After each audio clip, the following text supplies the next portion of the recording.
Good afternoon, everybody. We are here at Suzuka.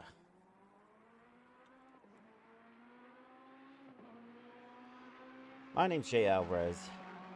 I have nobody in the commenting booth with me, but we are going to be starting this GT3 Endurance Race 2 race very shortly. Free practice is ending. Little bit about Suzuka International Race Circuit. It is a 3.61 mile long track located in Suzuka City, Japan. With a mix of high-speed, low-speed technical corners, this track could easily be considered one of the most difficult tracks in ACC.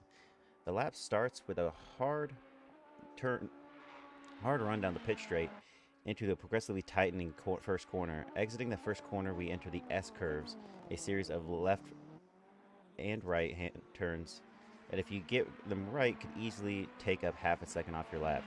These turns culminate in a sweeping uphill left-hander known as the Dunlop.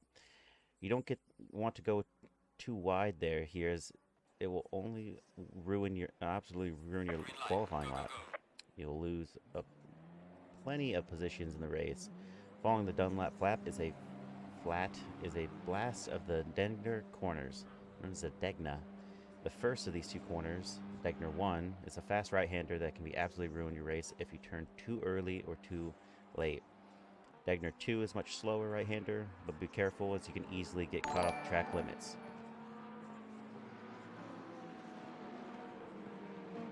And, there is a lot to be said about that. As we start this outlap here for the qualifying, I'm going to be going over some drivers briefings. I'm going to start off by showing you. We got Josh Willis in the driver standings with the most points right now. Going down that list, you'll see that it's T3. That means a tall tie for third place. Goes to 6th position, 7, 8, and 9. Also, we have a bunch of people tied for 10 right there.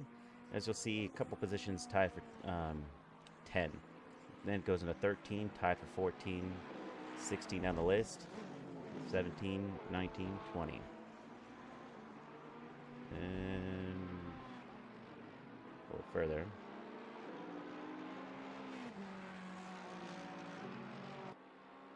A lot of people tied for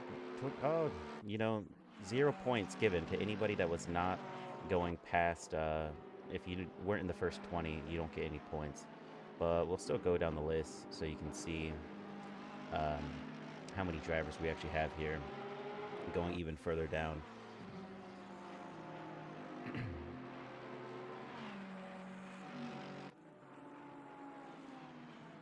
Okay, and then rounding it off, just one more transition here. We got people that didn't qualify or didn't show up, so they're not going to be holding any standings at all. That kind of ends it and rounds it off.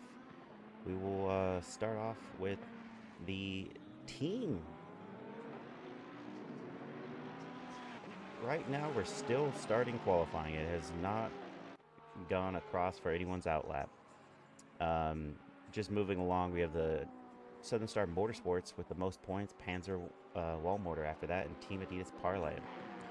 Then going into the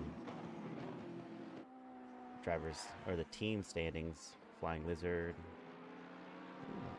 And then most people aren't in the points just yet. And the last of the drivers people right there. Now,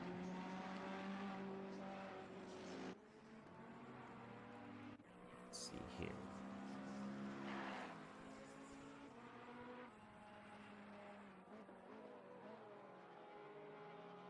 Right now, we have a lot of people in their outlap. I think Lindauer is by far one of the few drivers that has gone far out ahead of everybody else. That's with Southern Star Motorsports and the Lexus. And like I said, they have the most points right now. So Southern Star Motorsports is really, in a good, comfortable lead on the team standings. That was the first time I was using those graphics, so apologize for the the delay on how that worked out.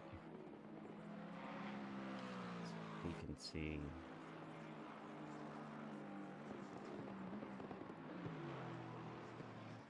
There's no data just yet, but we'll definitely get to it.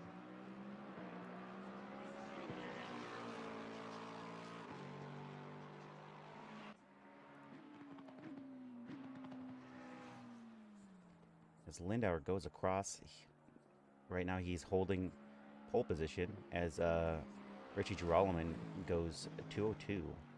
Lindauer with a 201.5. I'm going to pull this up here as we have, a major upset. Here the best sector times, Riley Menier is fastest through sector 1 and 2, but Honored Sundar is in P2 now.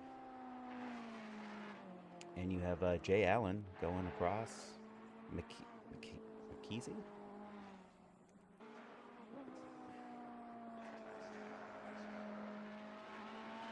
Ray, 777. Let's take a look here. Ray Frias in Morton Salt. He is on his flyer right now. As long as he takes that hairpin in a good exit there.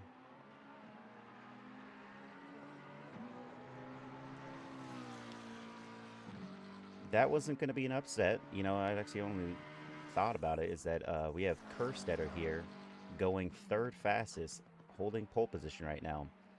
We have Lindauer moving down the grid as well as Richie Girolamo and Free getting up there with a P6. Mitch McConnell's not improving upon his time just yet, but he's got a good positive delta right there.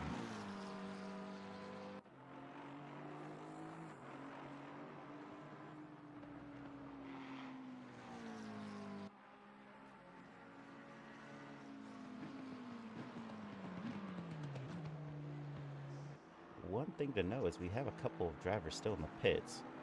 That doesn't bode well. They got 8 minutes and 53 seconds left in quali, so I guess anything's still up for grabs. But holding down a faster time than a 2:00.1 is going to be mighty impressive by any standard. Spray Freeze goes crossed.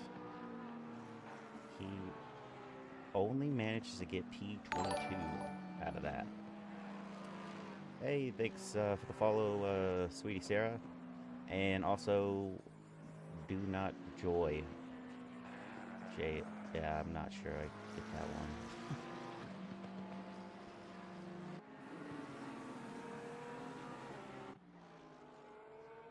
Pulling back to the IDRF motorsports team, this is Suzuka in Suzuka City, Japan.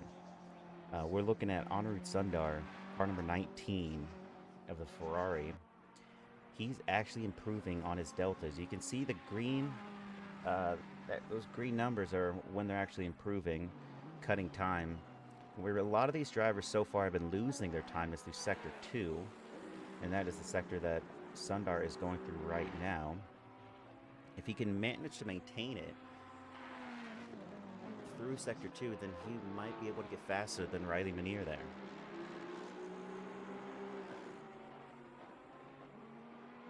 Whoa, as Diego Moscato goes P3. He's on an invalid lap, but looks like he pulled off a 2:00.9, as Lindauer has not improved upon his time, nor has Richie Girolamo. Josh Willis comes in at P6 with a 2:01.2, right in front of Kerstetter, but,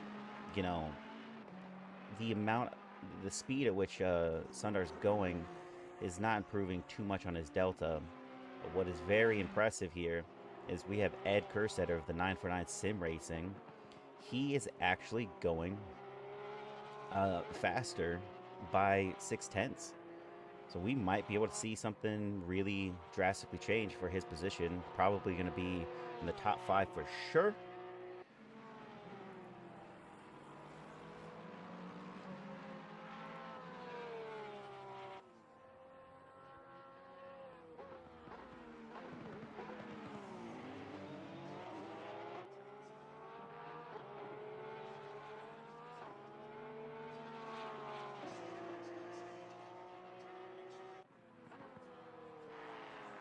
As Ed's crossing the line now.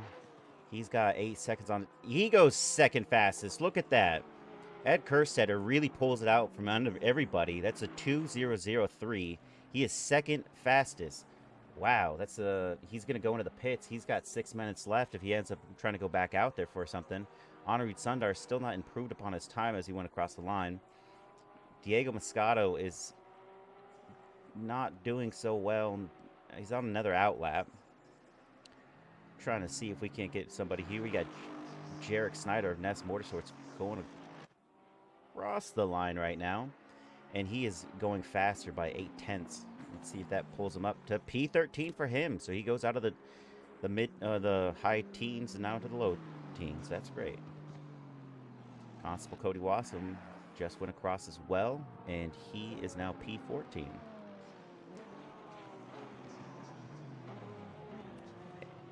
And you know, I think a lot of these drivers might be giving up. Let's look back at Ray Frias. He's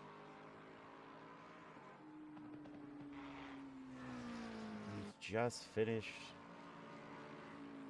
Can't even tell where he's at on the track. Oh, almost to the end. He's actually improved because he almost has 2 seconds off his delta, which means this driver is gonna pull way out of where he's at right now. He's in P32. As he crosses the line, he only goes 1 position up. That is unfortunate. You can improve so much, and you know the scale at which we have right now is 37 drivers are on the track. That, I mean, even a massive improvement in your delta does not make a difference. As we have Diego Moscato, is 0.4 up on his time as he rounds out and he's going through the final sector. We could see him possibly P2 based on the numbers as it is, with his best time at a 2:0:09 being 0.5 off your best. You're definitely going to be in a good spot.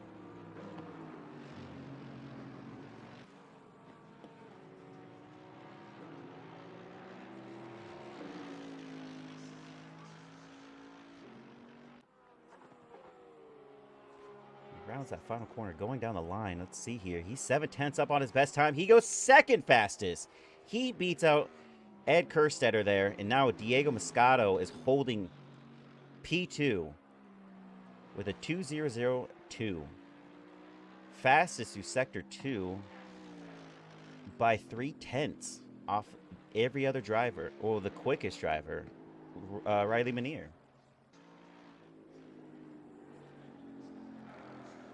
And he is still improving as he has 0.2 through Sector 1.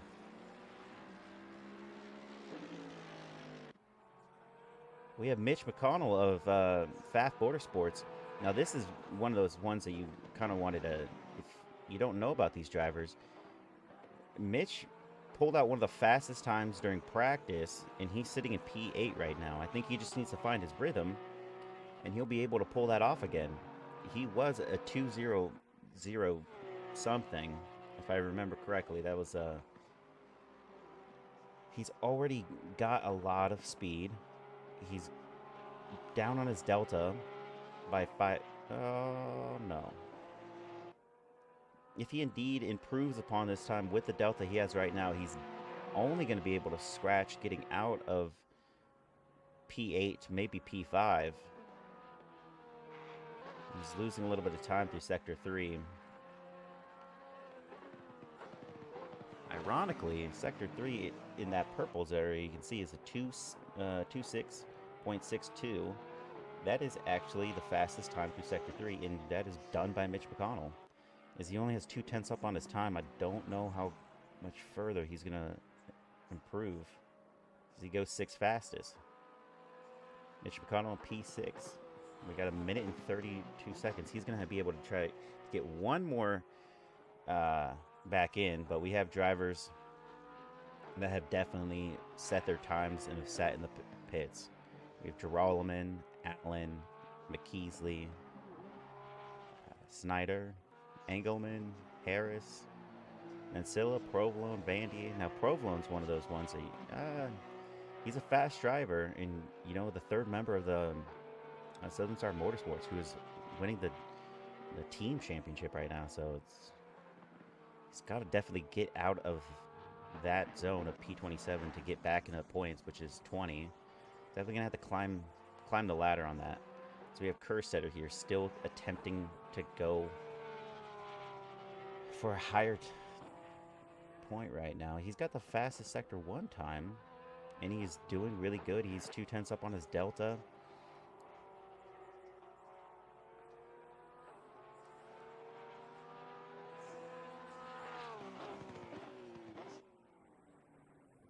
Oh! Whoa! I didn't even notice it, but we have Diego Moscato going into the pits with a 2:00.117. Riley Manier, who's now on the track again, is beaten out for pole position. Well, he's going to be on the first row. He is not going to be number one, as this qualifying round has ended. That, and he is not improving upon his Delta right now, but Kerstetter is. He's going through the final sector here. He's got that chicane to deal with right after this turn, and then it's just home free. He's 4/10 off his time, which will actually make him the fastest driver on track if he pulls this off. He lost a little bit of time through that chicane, but not. He's still faster. He could break into the 159s, as he does. He goes 159.8. Ed Kerstetter, fastest through Sector 1 and 3, is now sitting on pole. Riley Manier, the favorite for DD's parlay, is now P3. As Honorud Sundar goes P4. Oh. Wow. The race is about to start. Qualifying is ending. We have Crow on an invalid outlap. We have Nyber pushing. Not really making much up time right now. He was one of the fastest drivers during practice. So this is going to be his last attempt, and I think the last attempt in general for anybody still on the track.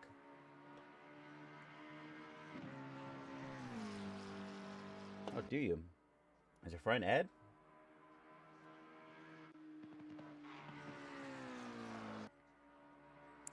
All right. So he's only shaving about a 10th off his time right now. He gained a little bit from that. Nyber's now a little bit faster. He's not going to be able to move out of P11. He improves upon his time, but I don't think he's going to move. He's going to stay P11. We will pull away from that.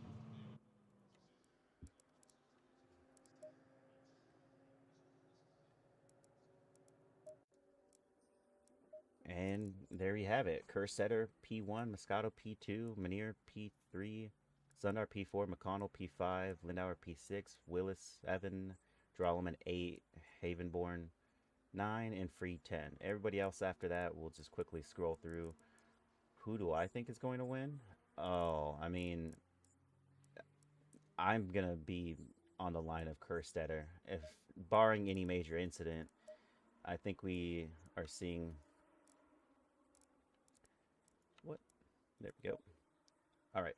Every driver does have to pit. I will say that now. Okay.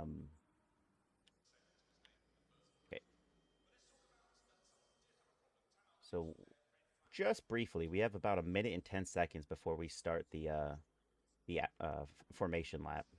And you can see here we have Kerstetter, Moscato. That's the Adidas Parlay team. IDRF. Southern Star Motorsports. Can't go wrong with P6 for them. Panzer Wallmortar right there. That's Nest Motorsports in the back with the Google livery. That's a Flying Lizard for you. That is a McLaren Motorsports. Flying Lizards again. And with 22 seconds, I'm just going to go a little bit quicker here. We have a lot of drivers. Look at how beautiful that livery is. It's oh, and you have teammates sitting side to side. Incident collectors.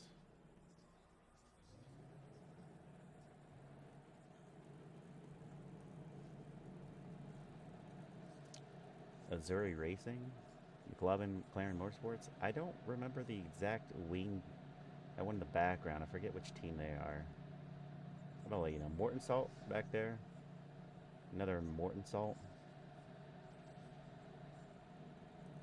Definitely an incident collector. And then in the very back, the last driver. These drivers are going to be going across. I am going to take a look. That was Mike Burkhoff, who got in late. He is one of those contenders that he's going to be pushing through the pack. He's one of the fastest paced drivers, I'd say, in the top 10 for sure. So we'll see him definitely making moves against some of these drivers in the backfield. And let it be known, something that is of note is P20. That's where the points stop. So Jet is going to have to not only maintain his position, but he's going to have to try to improve upon it in order to get points for this team as well as himself. We'll go back to our race lead, who had the fastest time in quali. I mean, that's evident right there. He's P1. But what an upset. His is his first GT3 race with this league. So it'll be interesting to see where, if there's, barring any major incidences, he will have to pit once. This is a endurance race.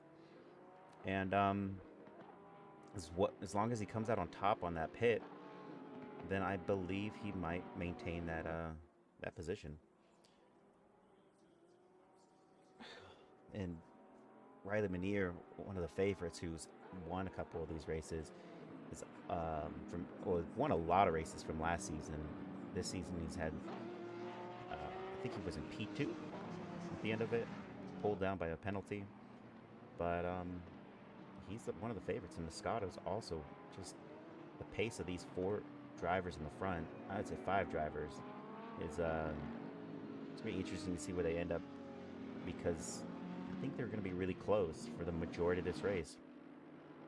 Maybe just waiting for one of the drivers to make a mistake. We're still sitting here.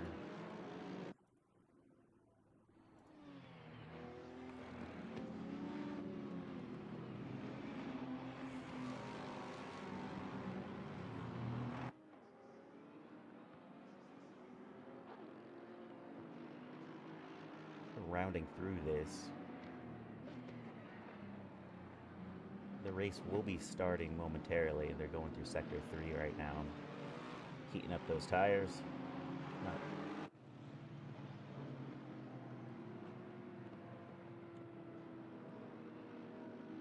Let's get on board of somebody that I was not familiar with. There's Mansilla of the Avanti. But this is it right here. Omega Racing. That is a livery of its own. What a beautiful, beautiful livery.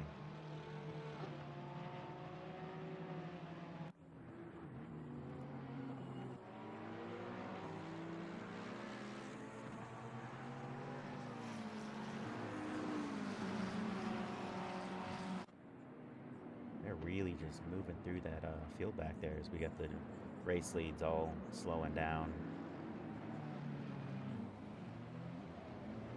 So they're going to be going through the chicane.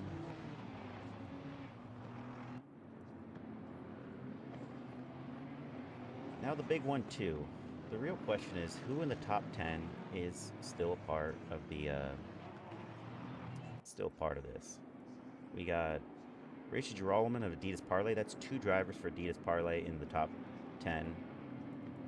We have, I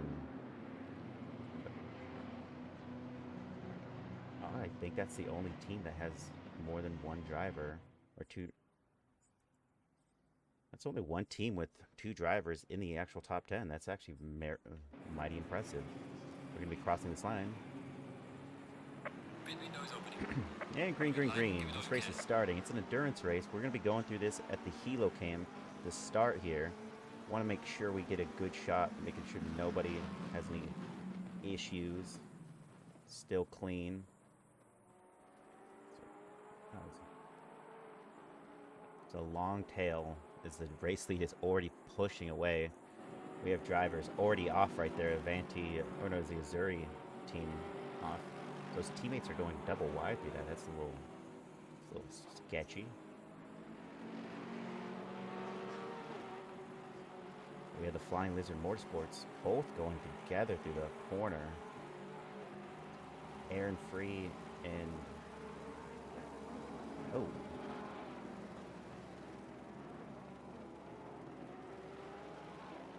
it's a little bit of a shakeup. We're just going to hold steady. The driver lineup is changing. It's Andrew Pickerel of Flying Lizard Motorsports. He is next to his teammate there. We have Josh Willis in P7, already losing one position to Lindauer, I believe.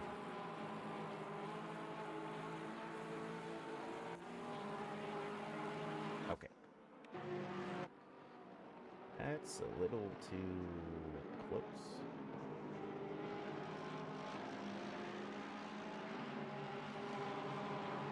Josh Willis is on the inside of Lindauer there. So I'm gonna try to get a better view here. I think this one works the best. The trackside cam right now, a lot of these drivers are within, tenths of each other. As those drivers go double wide through that, Lindauer trying to pull off a position. Pfaff Motorsports goes wide. That's Mitch McConnell there.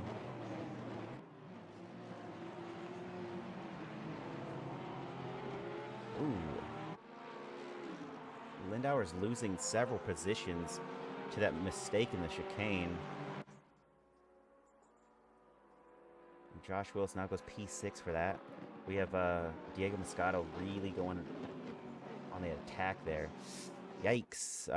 Major incident for car number 55, 9, and 14. That was shown off cam. They are going down the leaderboard there for that mistake.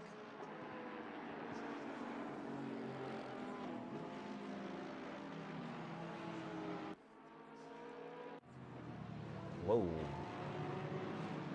That is one of the incident collectors. A little wide there.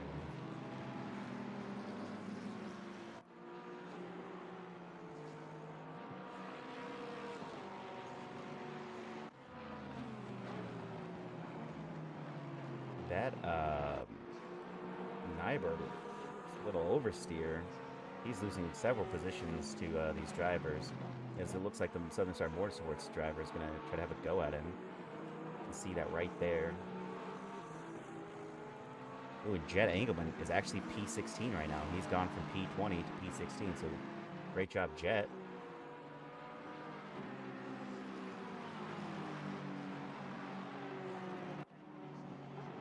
Flying Lizards are still holding 10 and 11, as Lindauer has dropped down to P9. Looking at the leaderboards here, we have a lot of drivers that are within 3/10 of each other, but no driver that's really pulling close to any other driver. Unfortunately, I think Aaron Pickerel is getting really close to his teammate. He has still stayed. Oh, as we have Diego Moscato, massive damage. Oh, that is unfortunate. He is down to P13 right now from P2. I hate to see it, but Riley Manier is going to try to have a go at Anirudh Sundar there, but he doesn't. We now have Kerstetter. Ed Kerstetter is in P1, still holding with 3-second lead gap from Anirudh Sundar, as Riley and Sundar have battled quite often through last season and through this season as well. So it's definitely going to be them closing the gap to each other, but allowing Kerstetter to even push further again away from these two drivers. And don't think there's anything that's going to be happening. There's Aaron Freed, now P9. Oh yeah, everybody shook up in the top 10 because of Diego Moscato having to bail out.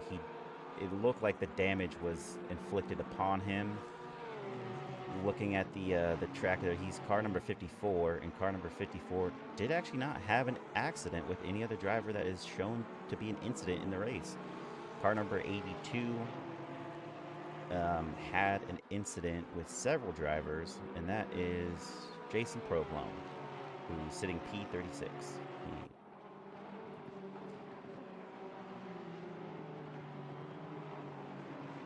How's it going, Muff?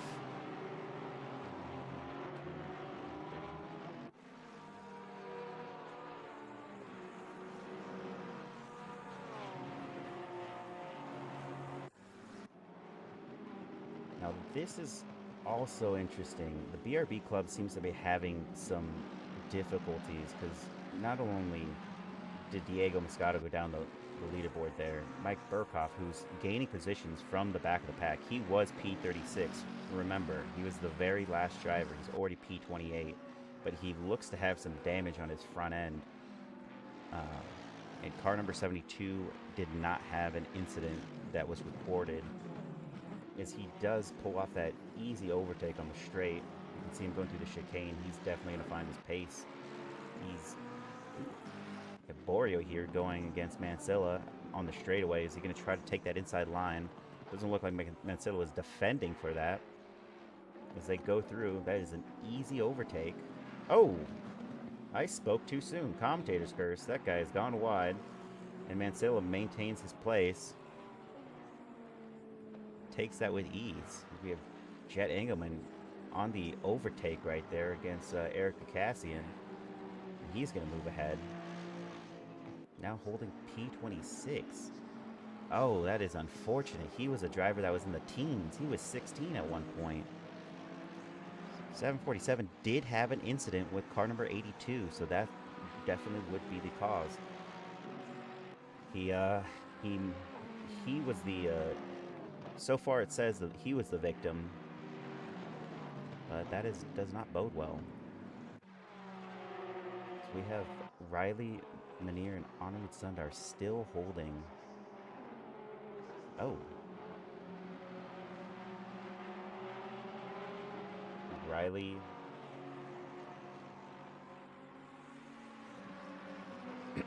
Well, Riley Manier appears to have overtaken Honorwood Sundar in Sector 2, and he's now holding P2. So, great job there. Didn't think that was going to be the case for these drivers, but with Honorwood Sundar about half a second from Mitch McConnell, he's definitely going to still have to, well, not only attack, defend as a very fast driver. Josh Willis holding P5.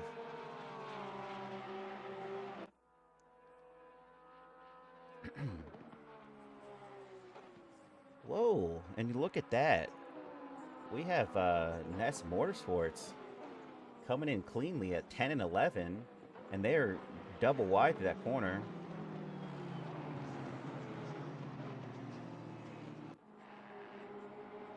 Talk about team class.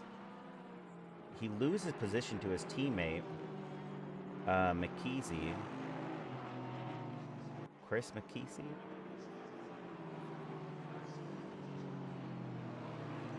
Yeah, maybe. But, you know, that's good points for the Ness Motorsports teams, as we have Aaron Free still no closer to on the attack. Oh, as Josh Willis pulls an overtake. Oh! Oh, yeah. Did you guys see that? It's very...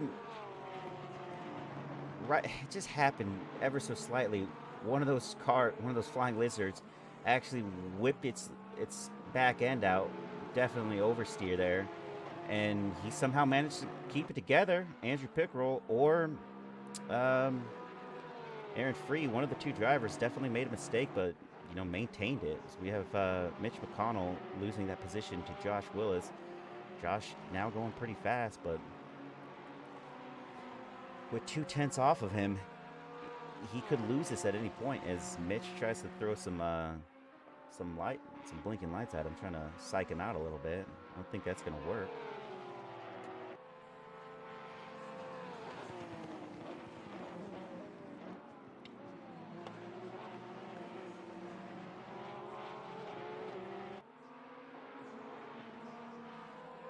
He's keeping pace, but I don't believe that there's anything that's going to be happening anytime soon. But as I say that, things always do happen. You pull away, and you have Mike Burkhoff gaining 2 positions since we last saw him. He is now on the attack to Jet Engelman here. These two were former teammates. He knows how he drives. And I bet you anything we're going to be seeing Mike Burkhoff overtake Jet anytime now. Remember, this is an endurance race. The clock on the top shows you when it's going down. We have optimum conditions on the track, as well as sunny with slightly cloudy skies. Track temp is 29 degrees Celsius. You can see already right there, there's Jet Engelman taking the inside, the outside, as Mike Burkhoff overtook him on that inside corner through turn 1. I figured it was going to happen right there. It's a great place to overtake, but he has some damage. It's going to be a wonder if he ends up trying to repair that damage. Because we have Mitch McConnell still holding P5, and not a little bit closer, but ooh. Daniel Kaslasky of Southern Star Motorsports is going to have a go at one of the Nest drivers. That's Jarek Snyder right there. He's getting close. They do hold the standings right now for the team championship in points.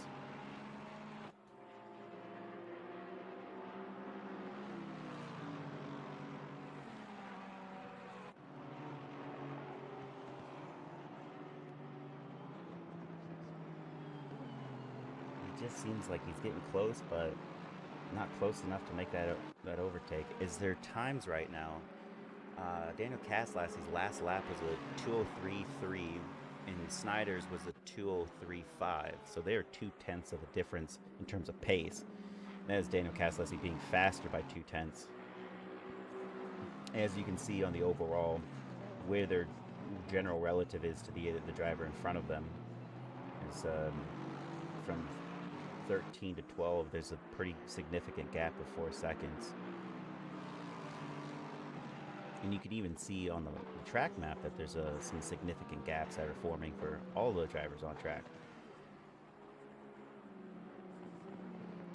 No closer, but we got Harris here of the Incident Collectors. It's pretty close to that flying lizard of Eric Miller.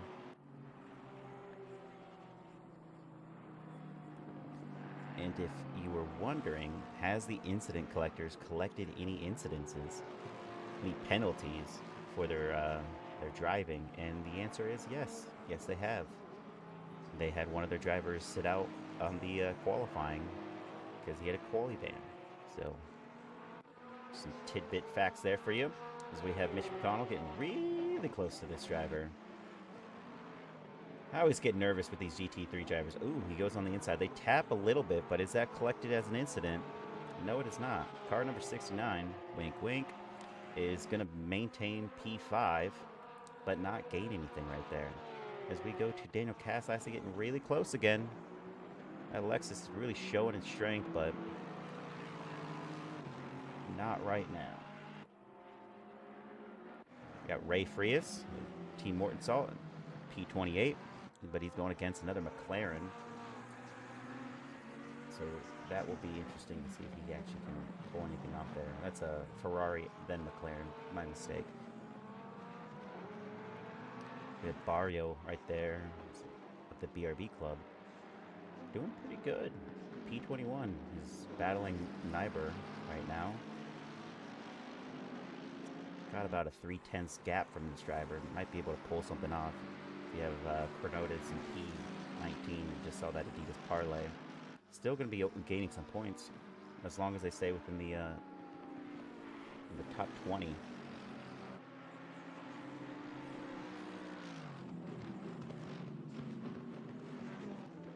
Ooh, I didn't even notice that, but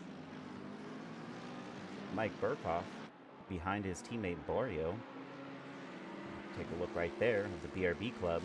They're holding 20 and 21. Mike Burkhoff from last place is now in the midfield, even with damage on his front end. That's some impressive driving from Mike Burkhoff there, as he's been able to hold it. Going back to our race leads. Ooh.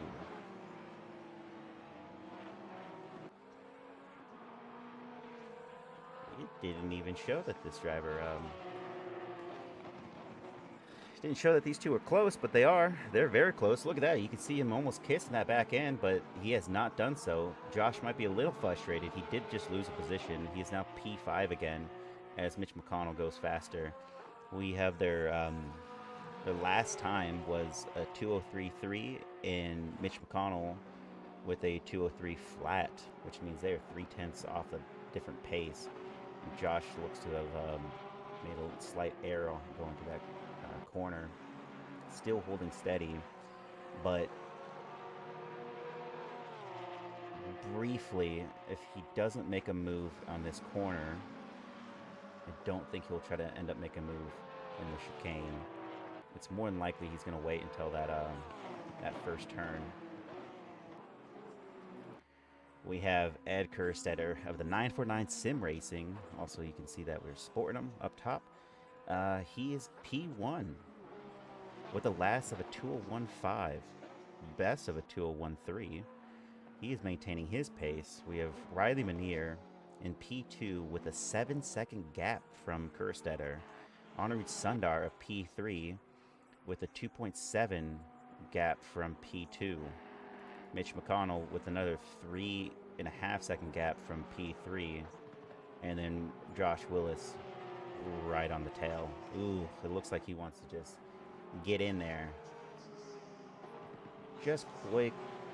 Oh, we got Andrew Pickrell trying to have a fight with Lindauer here. Let's try to go on board and see what's going to happen. See, he's collecting a lot of speed there. He's not going to be able to take him in this fast right-hander.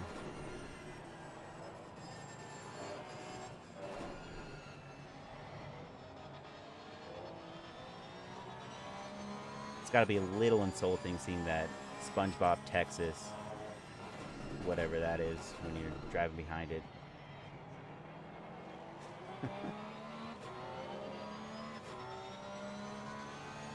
Jumping back out, I don't believe anything's going to make up of that. We have Josh Willis still biting for that attack.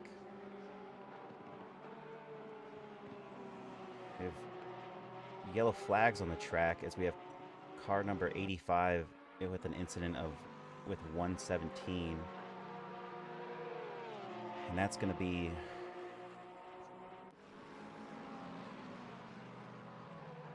A. Harris and another driver who 85.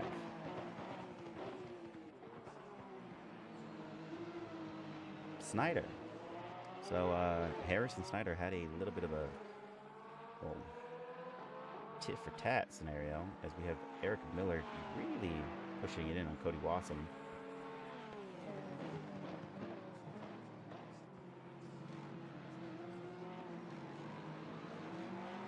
If it's gonna happen, I believe it's gonna happen on this straightaway. We've seen a lot of overtakes down this straight. Staying behind to get that good air, just sitting in that and then just swapping right out for that quick overtake, but it doesn't look like Eric Miller's going to do that. He's just going to maintain his spot.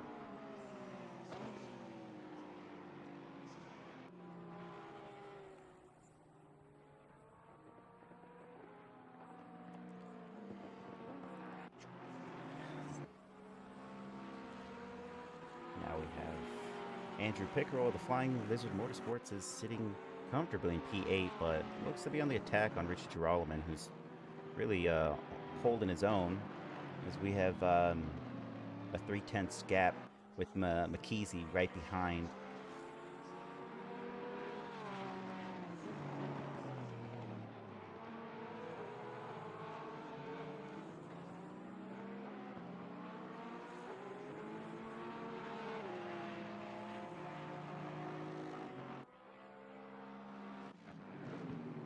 Mike Burkhoff and Barrio are pushing through this pack together as a team. Ooh, incident in the backfield there. As Jet Engelman was really close to that Flying Lizard. I believe they had a little bit of a touch. But these two drivers pushing together as a team. Now P17 and 18, Burkhoff being in the back. Looks like Nyber's holding his own in terms of defending. So you can truly see how their line is perfect. They're communicating probably in the Discord chat in the garages, and I bet you they look to be just really steady. It's always great when you see a team that drives well with consistency, and it looks like we're seeing it right now with these two drivers. As we see Mitch McConnell lose it a little bit, he is now was overtaken by Josh Willis, and there is actually an incident on caught slightly. It was off camera, ever so slightly, but these two did make contact. It's possible that it states that it was 69 that hit 22. So if that is the case, then he would not have to give back this position if it was Mitch's fault in the first place. So Josh Willis holding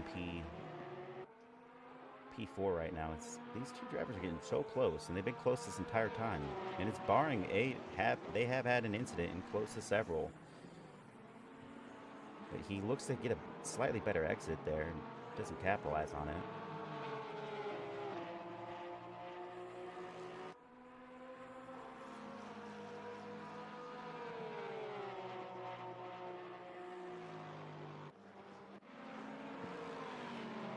We have Mansilla getting really close to Harris here, trying to get out of the 20s. You need to get to P20 to gain points.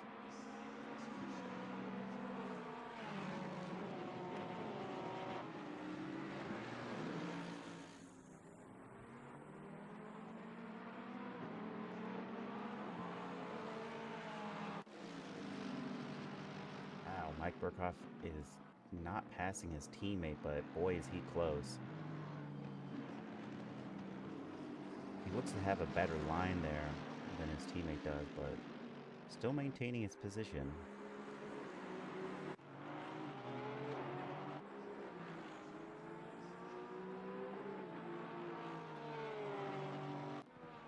Okay, we have Hickrell here going down the line. He's still holding about 2/10 off of Richie Girolamo. Nothing has happened with this battle of late.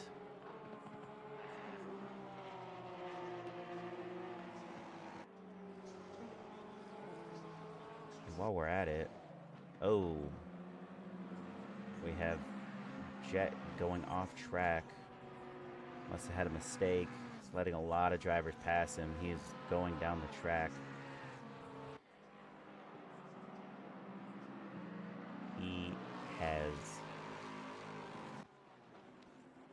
exited the game, I believe. So I think we're going to be seeing one of the IDRF drivers not complete this race. Ooh. Oh my. It's almost hard to say whose fault that was. Aaron Free and Harris have they have collided. Aaron tries to go safely back on this track, losing a lot of positions. They both went into that double wide, but it looked like Aaron on the inside gave him a little tap to that instant collector, Harris, and then the tap was met with another tap. And he is losing a lot of positions. That is truly unfortunate.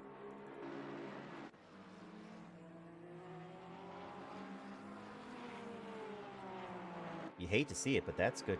You know, that's good television when you do see it. So, you know, that's something.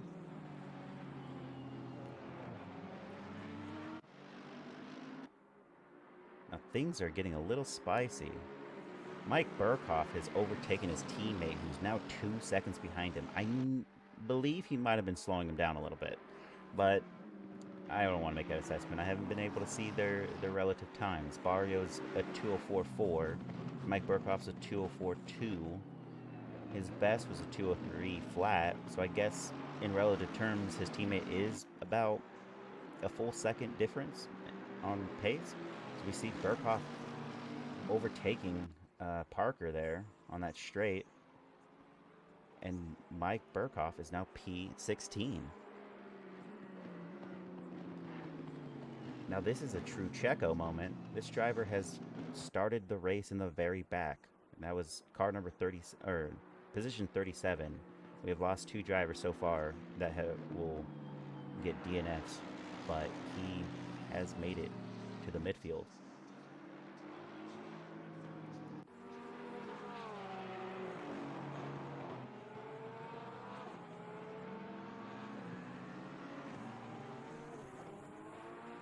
You almost want to stay wide on that turn because like a lot of those drivers that keep going wide maintain a good exit, while the driver that tries to undercut on the inside doesn't.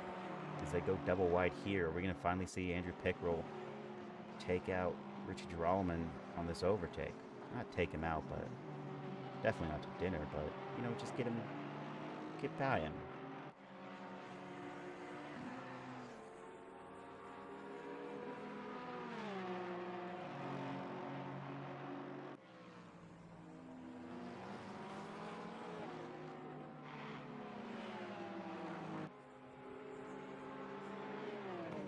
It looks so close, but at the same time, I think he just needs to get a better exit, and he'll finally get ahead of Richie Girolman.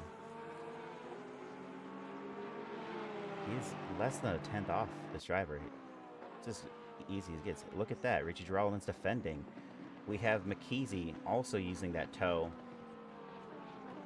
He tried to have a little bit of a go, but it didn't work out because he has the inside line. Andrew Pickrell's gonna take that. He's holding it. Richie Girolman's definitely fighting back. He's also having to defend a little bit from McKeesey as we have a Morton salt off course. That is going to be a yellow flag. That is a back marker Morton salt for sure. Andrew Pickrell holds P7. Now that's what it's about.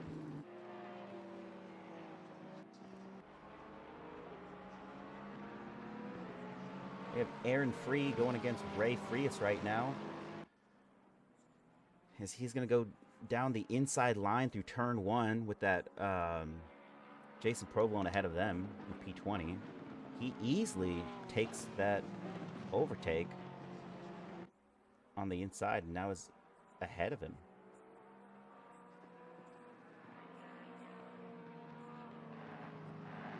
It's great work. It's definitely great work.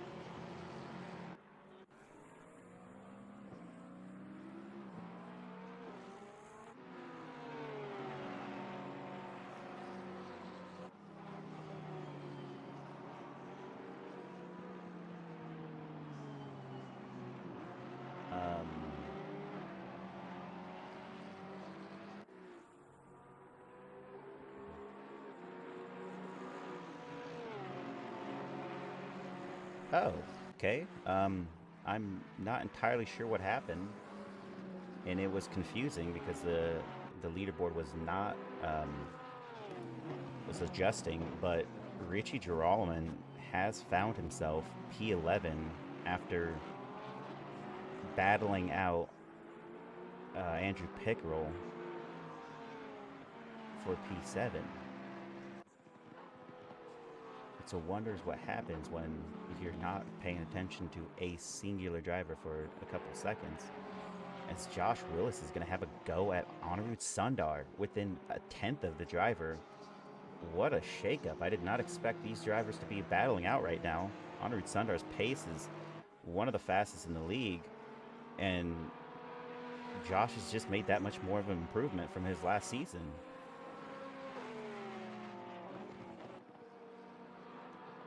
And to no surprise, for those that are wondering, you can clearly see who's overall right now in P1, and that's Ed Kerstetter, who this is his first race in this league. And, well, second race, he did show up for the GT4 series, and we also see a couple drivers with back markers that are passing each other. This is one of the heated battles happening right now on the track as they are the closest.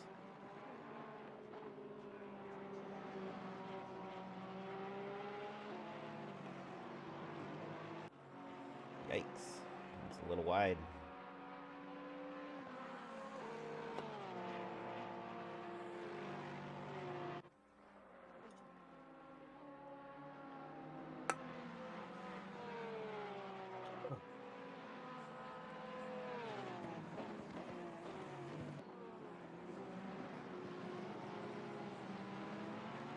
is losing a little bit of time to that driver. But we do have Eric Miller, who is getting closer to Constable Cody Watson.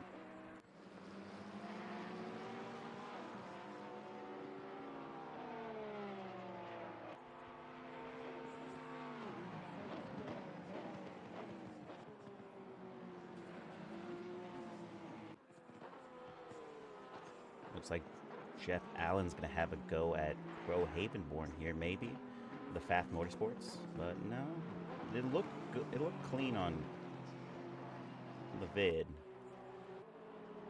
We have now a full second gap from Anirudh Sundar and Josh Willis. It looks like his minor slip up in Sector 3 is what really lost him that section in order to get past him.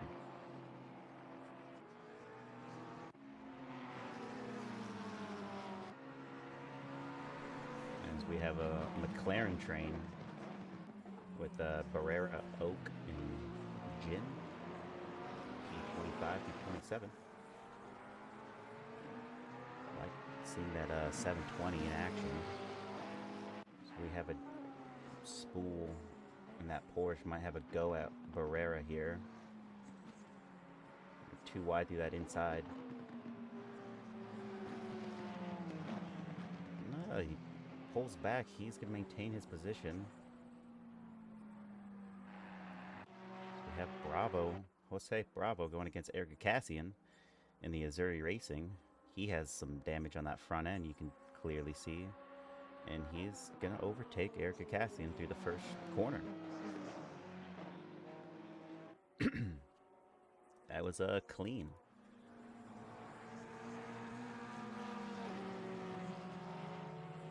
Oh, that wasn't clean. It's unfortunate for the Mexican of Omega Racing. Jorge Barrera drops down a couple positions. Just one position, actually. Oh, let's see. Barrio, P16 right now. He is holding steady, but he is about 4.5 seconds off of his teammate as Mike Burkhoff in P15, who's now battling out Richie Girolamo. And the real question is where is their teammate? And that is Moscato, who has DNF'd already. He was probably that secondary driver that did that. You didn't get a great... He went from the top 10, I believe, to out of this race entirely. So they did lose a guy. It's unfortunate for the BRB club, but you know, major incidences that happen early on in the race really just demoralize a driver. As we have a yellow flag in Sector 3 that is showing up.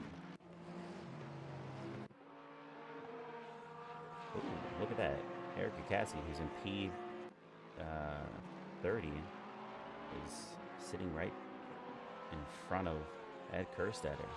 You hope that the lap traffic isn't going to cause any issues for the P1 driver, who is sitting at a 202.1 as his last. Riley Menier is also sitting at a 202.1 of last. I don't think this driver is going to have any real competition left on the track unless lap traffic occurs, which slows him down, or you know, major incident occurs from that scenario.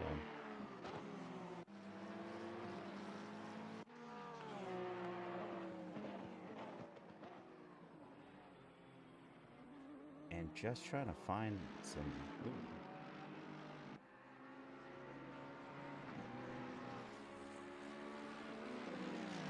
Really about where is... How is the race? Race is great. Race is great for some drivers. Race has been bad for other drivers. Ooh, as that driver has been collected in the incident, Richie Girolamo is off into a wall. Oh, no. Oh, he is dropping down the pack. That has got to definitely feel bad for Richie Girolamo, who was holding a very high spot in the race and has been dropping down. It looks like he's going to be going into the pits. Yeah, that is going to be the race for Richie Girolamo. The best he could do is repair that and hope that he can make up some spots. But there's definite contact going to that corner, and it sent him straight into the wall. As Mike Burkhoff is holding P14 right now, a driver who has been very clean and consistent, starting in the back of the field. He's now P14. And you can see some damage to that front end from a previous incident. It's also just gotten a little bit worse. As Eric Miller is battling P13, going to P12. My cameraman's a little slow. Ooh, so we have double wide there. That is back markers 33 and 34 of Vandy and Frias, only seconds off each other. So we have two fights happening right now. We have, I believe those are the McLarens. As Vandy goes off, he loses position to Ray Frias, who's now going to be holding 33.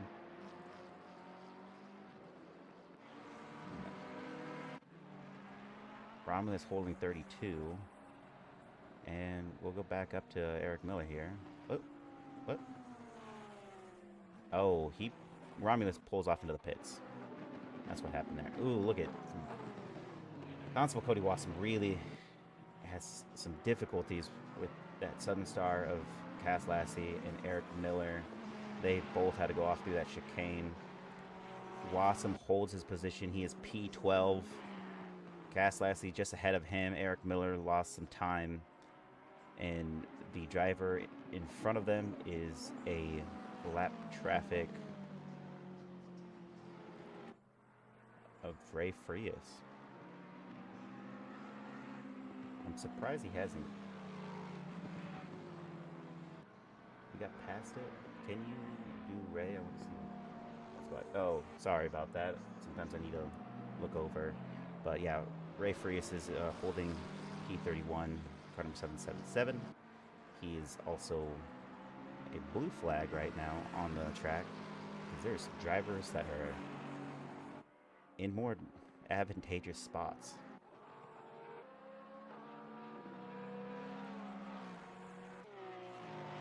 As we have Lindauer only 4/10 off. Yeah, it's possible he could have locked up.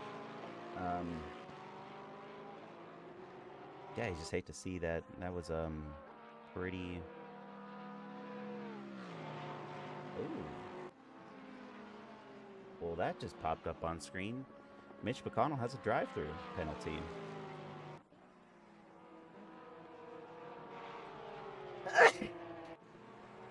Whoa.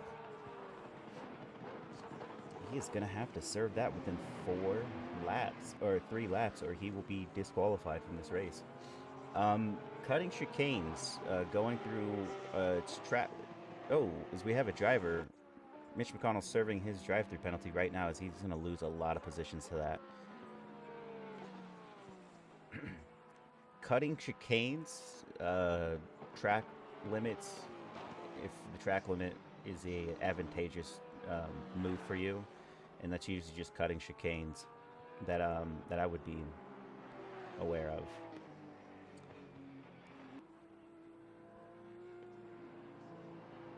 And some drivers get a look because going through that final sector in that chicane, some drivers might end up just trying to go over those corners, instead of actually just taking it like you're supposed to. I mean, you could still take the corner, but you gotta have 2 wheels inside the track limits there, so that's probably what ended up happening. And you get a couple warnings before they give you a drive-through penalty. You get 3 warnings, and then it goes to drive-through penalty. It's Lindauer makes a slight mistake there. He is not going to gain any time on that driver. So we have Borio ahead of Snyder, but still close. Drivers are really close.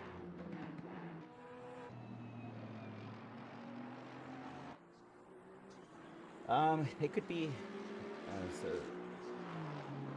what it really is sometimes they're trying to make up time.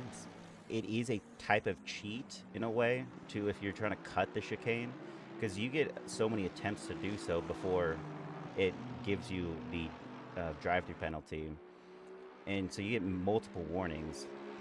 It's either 3 or 4 total warnings before you get the actual penalty.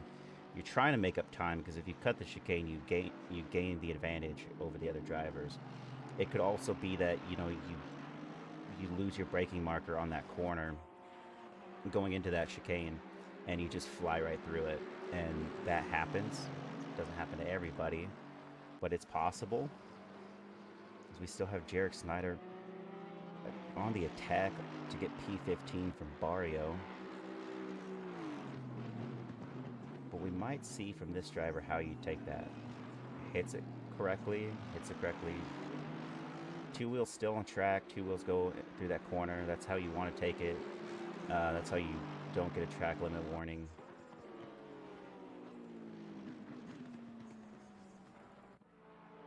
Oh, Josh Willis loses his position to Lindauer right there as they go through Sector 2. So we have a yellow flag in Sector 1. That is car number 86. That is Crow Havenborn, who was losing a lot of positions. He was P11, and now he's dropped down to P17. That is unfortunate for NS Motorsports.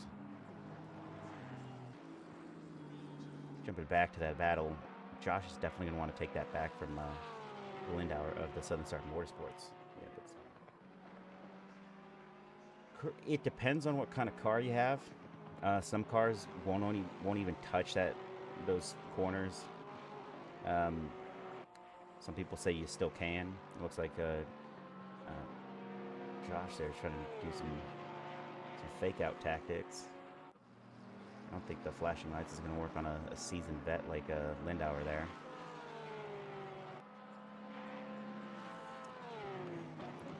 I should clarify that some cars can just destroy those curves and continue to go through and still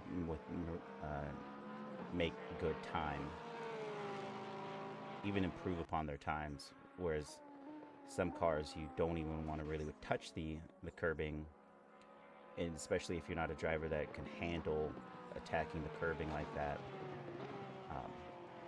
The McLaren is an example where you can still attack it, but if you're, not confident, you definitely shouldn't try to, because McLaren at 720 does not like touching curbs in general.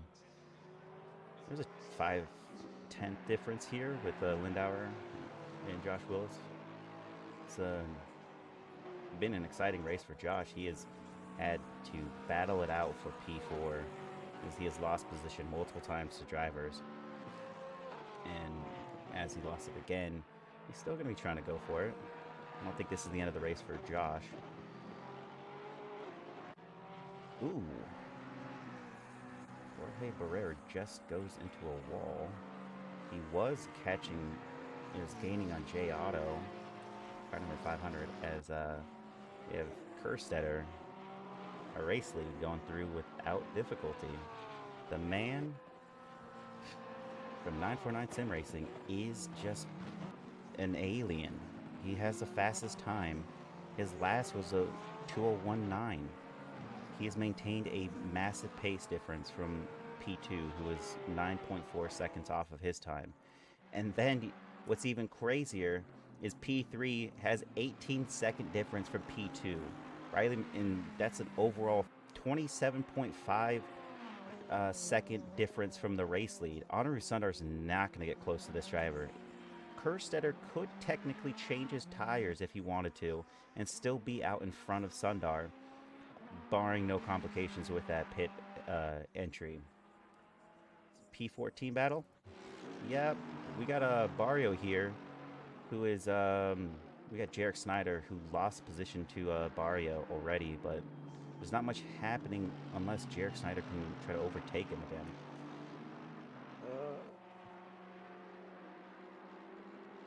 Yeah, another race for him. It's likely to occur, we will see a little bit of a shakeup when people start making that strategic pit. As it stands, we still have a completely optimum track. Temperatures have dropped about 4 degrees on track. Winds have stopped. The 10-minute marker on weather is still sunny skies. We're going to be going in the nighttime, though, so it could be the shakeup that we really need. I mean, some drivers do not cope well in the night.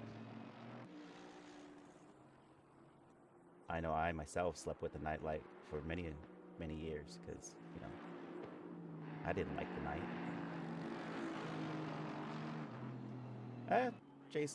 Jarek Snyder here, still with a 3/10 different off of this driver, Barrio.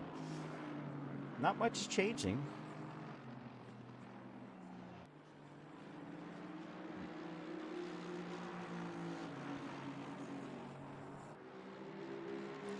As this track has really shaped up to spread apart like a lot of the drivers here, we only have Jarek Snyder really one of the few drivers attacking for position right now. We have Josh Willis about a second off of Lindauer.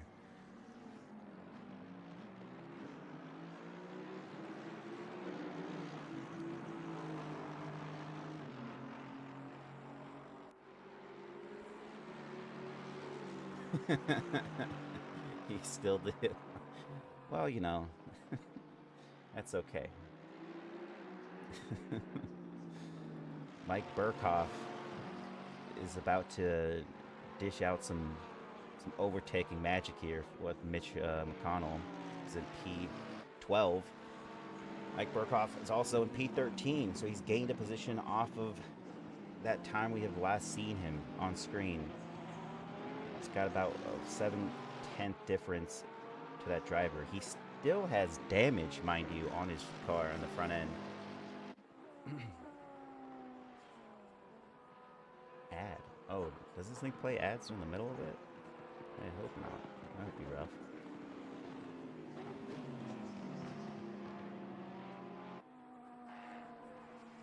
For those who don't know, Mike Burkhoff started at the back of the grid. So to see him all the way up into P13 is impressive in itself. There was an incident that occurred where he made, that would be a stewarding decision if Richie Girolmo's going to put to that. Also looks like Girolmo is still in this race. He is P30 right now. It's a far fate from where he was. He was starting at P5 or 6, I believe, and quickly dropped from P6 down to P16 or 17, and then that incident even worse for him. But he doesn't have to pit. Now that's the thing, as you can see, the green means they have completed their mandatory pit stop. So while these other drivers are going to have to go for the pits, you only have to lift your car up, which shut it off, lift it up, and then drop it back down. You don't have to do a mandatory tire change or fuel. You can literally just lift it up, drop it down, go again. He's a Ferrari driver. He probably deserved it. There's not a Richie Girolmo fan from you, that is for sure. As he goes, he sticks a good line here. He overtakes Vandy, and he's taking P29. We're going to see this driver. He's a fast-paced driver who's definitely going to pull through the pack. But all these drivers he's facing are also drivers that have pitted, so he's not going to be able to gain an advantage off of them. We are halfway through. Keep pushing.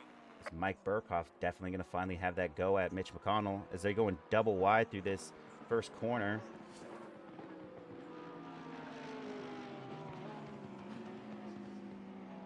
He's not going to have the inside for the next corner. I don't know if he's going to be able to stick this. He doesn't.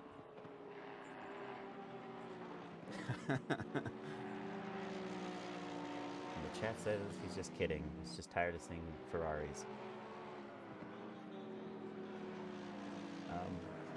Yeah, we don't have too many Ferraris on the board, if we're being honest, though. We have... Okay, to start from the backfield, we have...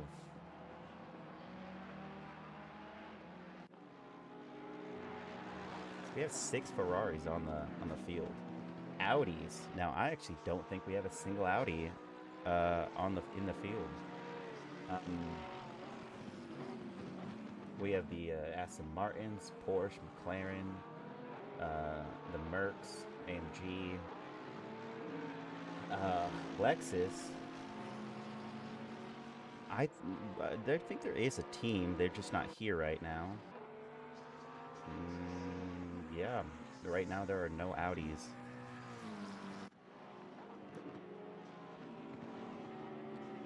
Just take a brief look here at my my standings. Yeah, no Lambos either, but Porsche, Ferrari, Porsche, McLaren, Lexus, McLaren, Aston Martin, Porsche, Ferrari, Lexus.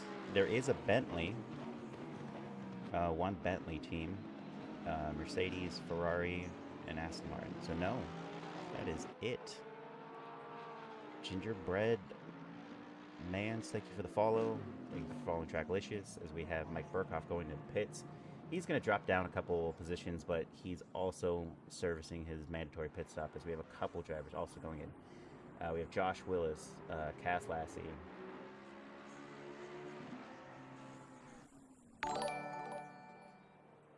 Oh, J-Thax, thank you for follow as well. Appreciate it. This is the GT3 second race of the championship series that we're having. And a lot of these drivers are coming into the pits. It looks like he's adding fuel. He is still sitting here. As well as Daniel Caslassie is also adding some fuel. That is a strategy that you hope pays off as they have dropped down to the midfield. A lot of these drivers are gonna... Ooh, right now we have Riley Manier in P1.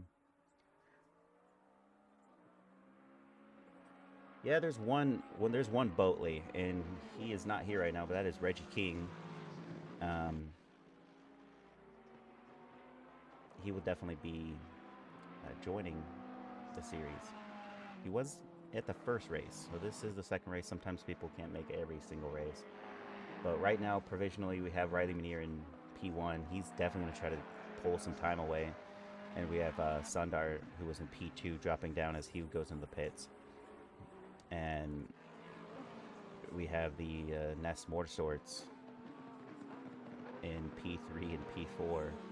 That is, oh no, just P3. Right. Jeff Allen's P4.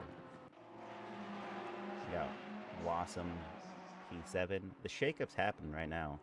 We have Mitch McConnell in... No, that driver's not there either. Who's that parlay behind him? Reggie King is his name. He's the Boatley driver, the Bentley Boatley. Now this is the true equalizer. People are taking their mandatory pits as we have Honored Sundar down to P9 off of that pit. Barrio P10. He will definitely go down some spots. Josh Willis was P5 before all of this, the pit. He's now P11. Your race lead is technically Ed Kerstetter, who's now in P5. He's got a 30-second gap. No, sorry, he has a 57-second gap from P1. That is an insane gap. But the race lead, everybody that's P1 through 4 has to pit. P6 through 8 has to pit. 13 is pitting now. Jin will definitely have to pit at some point. And it looks like most of the drivers are finally taking that strategic pit with 44 minutes left in the race. It could have just been a fuel thing. Maybe that's why it took him so long.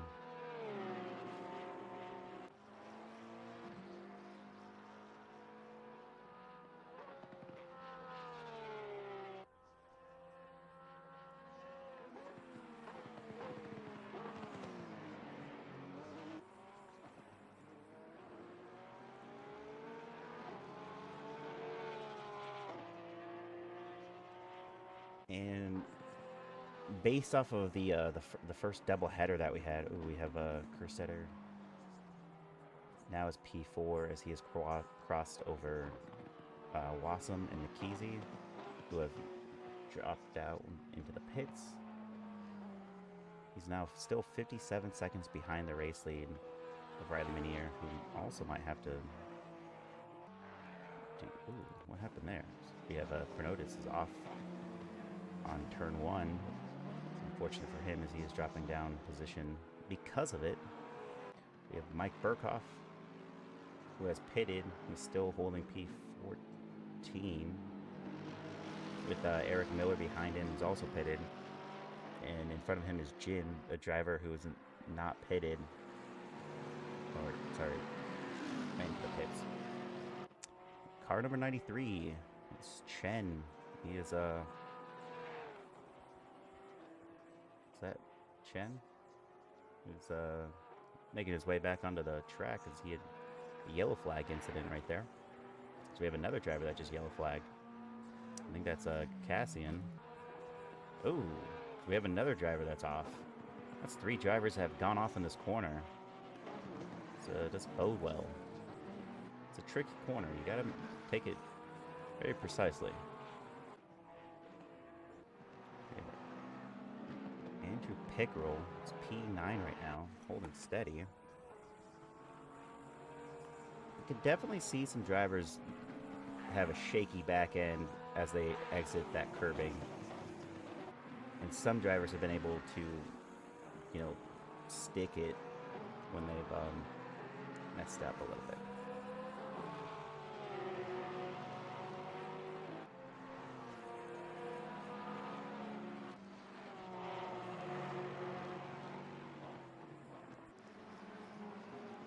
And Kerstetter is definitely going to be picking up some time here as Lindauer is in the pits, who was in P3. Now Kerstetter takes that back. Allen and Minier are definitely going to have to finally make that move shortly. If you're wondering where we're at so far, race 1, I'm just going to do a quick transition here. We have Josh Willis in P1, Riley Minier in P2, Lindauer P3, tied in P3 with Sundar and Mike Burkhoff holding the same amount of points there. We have Snyder P6, Provolone P7, Cass Lassie P8, McConnell P9, and Richie Geralman P10. So that's the driver standings for you.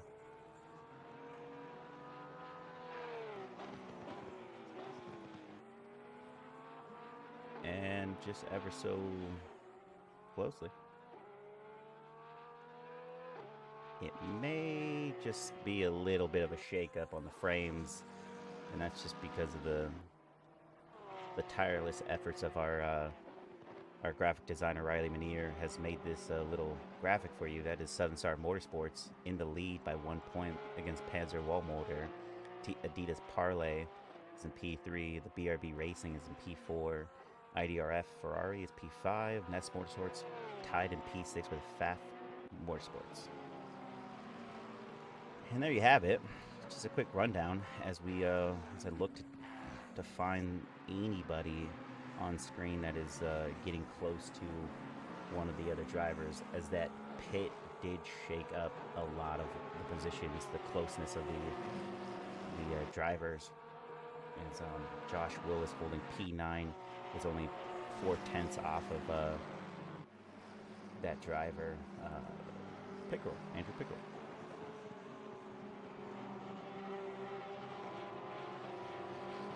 And you can see clearly with those blue flags, a lot of these drivers are being passed up in their back markers. If I briefly switch to that, we have car number 7, 8, and 9 within 3 seconds of each other, with 24 and 26 in front of them, and 33, 27, 28 behind them. So the relatives of these drivers, we have the top of the grid stuck amongst the back of the grid. We'll switch that back to the overall so you can take a look. We have Snyder finally going into the pits. Josh retakes P8 off of that. Andrew Pickrell in P7.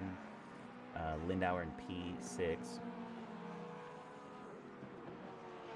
This would be the moment where these drivers that are not, who have not gone into their mandatory pit to try to take a lot of pace and push as hard as they can so they can get as far away from the driver that they need to for that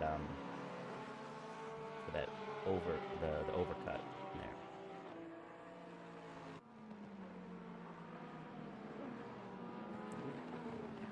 It's a little. Oh, that is a Panzer wall molder of Josh Willis, who was just went out there, and I don't even know how to describe what happened, but he's still holding his position, so that's a relief. We have a 2-second gap from that Nest Motorsports, and that is the P9.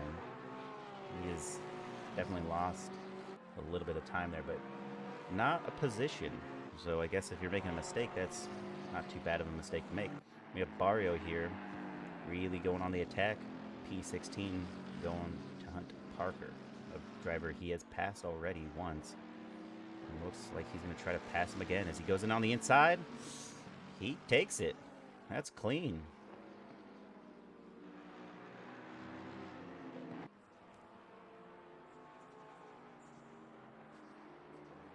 And there you have it. There's Barrio making a good position as we have Andrew Pickrell going to be fighting Lindauer right there.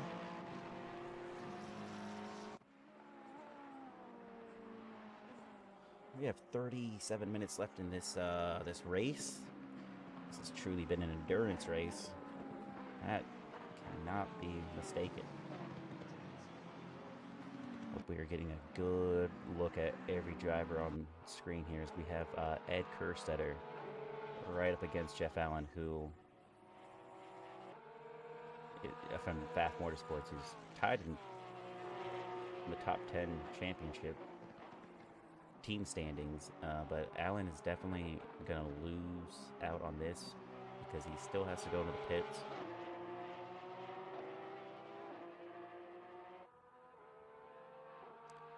And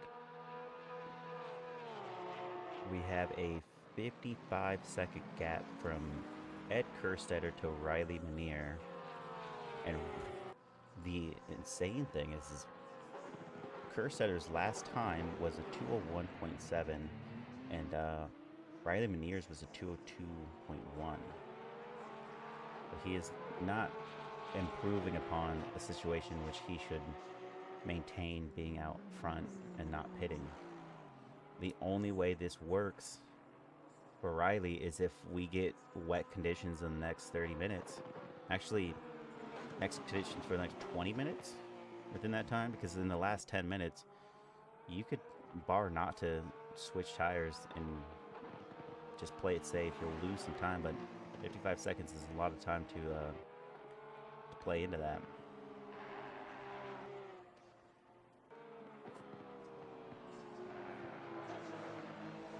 We haven't actually seen Kerstetter actually have to battle anyone or overtake them in a manner, because it's all been blue flag scenario. So this is his first overtake that we are witnessing, and he does it cleanly through that sharp right-hander. How's it going, SD61? This is the GT3 series event, race 2. Race 1 was last week on Sunday.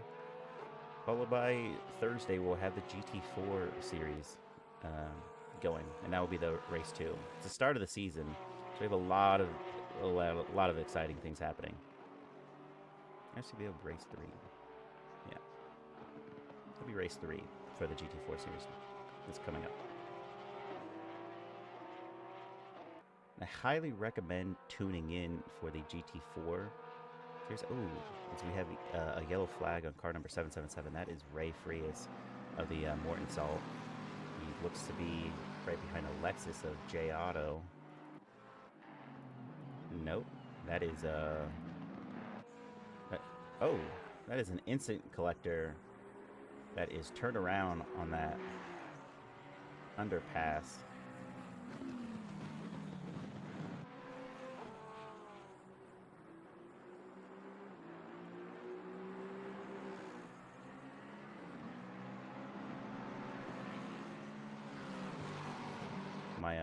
My cameraman's slow. That's all this is. You don't pay him enough, and this is the result. You know, they don't pay him correctly. As we have Jason Provolone taking P5, or sorry, P25. Previously was P27, so great on Provolone as he's going to battle out Ray Frias here for P25. Looks like something's happening on this leaderboard because it was 25, now it's 24.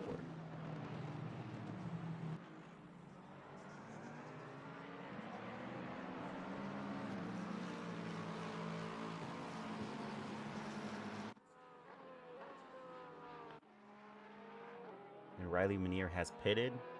Jeff Allen still has yet to pit, so has Mitch McConnell. And we have Sundar moving up. Ed Kerstetter retakes P1 with relative ease when Riley Minier went into the pits that last lap. As we have car number 97 yellow flagging right there. That is going to be Chen, who is comfortably saying hello to a wall. Okay. We have Andy Oak here. It's on the attack. Oh, and Jin's finally in the pits, and it's going to be dropping down the leaderboard.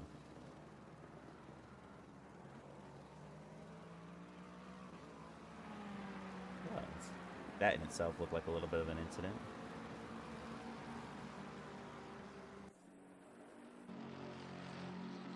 And it looks like Parker is going to try to have a go at Barrio again.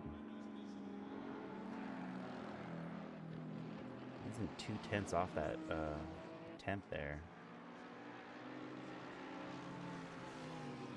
Oh no. Oh no. Oh jeez. Oh no. Oh, you hate to see it. Aaron Freed definitely got collected in that incident. Oh no. Where is he? Barrio's made his way back onto track, but definitely had a slip up there. That was costly. It's a good thing Aaron Freed was able to maintain his ride, as he definitely took some damage from that driver. And it looks to be that front left side looks pretty damaged. So we have Jacob Otto of the Incident Collectors is attacking Barrera here. He's about a 10th off this driver.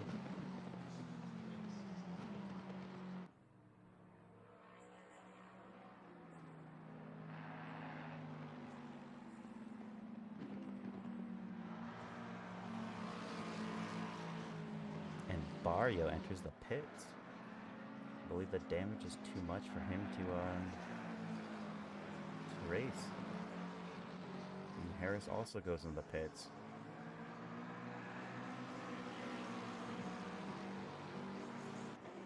We have Riley Minier in P3 right now. I believe he's right behind Jeff Allen, who is still not... Oh, as Jeff Allen goes into the pits, Riley Minier is finally going to be able to take P2 back. He is about 7 seconds away from the race lead. So that's not too bad. 8 seconds away from the race lead. With 30 minutes left in this race, anything's possible. It's Kerstetter is going through the S's now, and Riley's starting to go through the S's. We have Jose Bravo of the Missouri Racing Team in the corner there. A little flag moment. These drivers, Barrera, Otto, and Ray Frias are all within, 3/10 of each other. Anything's possible. As far as Adidas parlay go for Richie, they are holding P20 and P2. And where is, I believe, Drolleman DNF?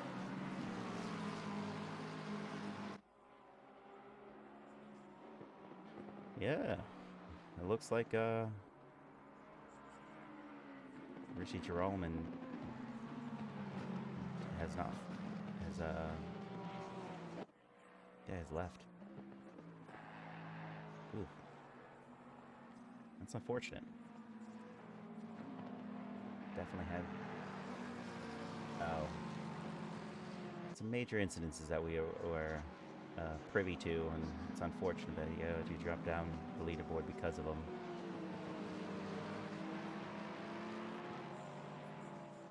We have Constable Cody Wassum on the attack with Mitch McConnell, as Daniel Caslassy is only a 10th off this driver as well. Is he going to go on the inside and try to get him? No. It's a fast right-hander. We've only seen a couple drivers end up trying to make a move there, and to their success, it worked. But we've yet to see more drivers really make that attempt. As they pass some lap traffic.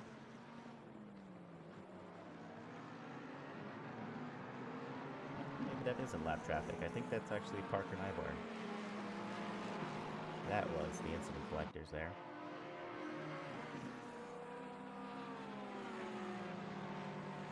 With 27 minutes left, we still have, cloudy, optimum track. No rain conditions are on the forecast so far. Track has gone down to 20C, so that's a full 9 degrees difference from the start of this race. As they go double wide through this, is Cody Wassum going to be able to stick it as he goes through his left-hander here? Looks like he already has. As Daniel Caslassy also has a go at him. McConnell gets overtaken by two drivers in one straightaway. Oh, that is unfortunate.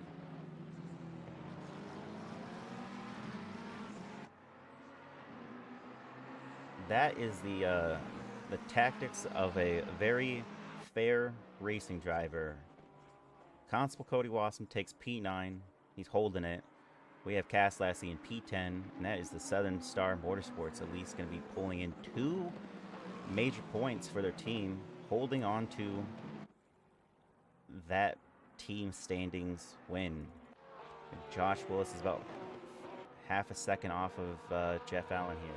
Jeff Allen has pitted, so he was able to make a good overcut of Josh Willis, so that's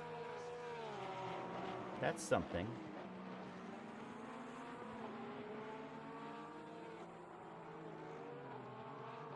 These two are Porsches, so it would be a slight mistake is how I believe this driver will get by. Because right now the pace of Josh Willis and Jeff Allen is, that's a 10-second.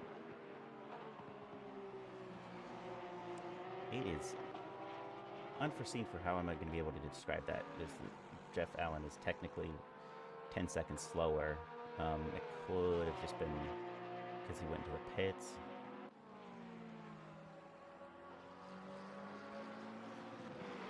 Josh definitely does have good pace. He's still in the 202.6s. His best was a 202.2.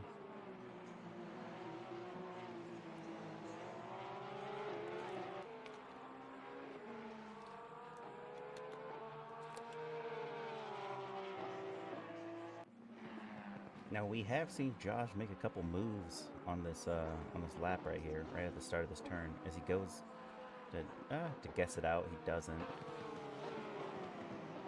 But he has that inside line. Got a lot of speed there. Maybe he's gonna try to make the move now. Looks like he has that inside line. There you have it. Josh Willis makes a perfect executed overtake, and that is Jeff Allen going to P7. Josh Willis P6.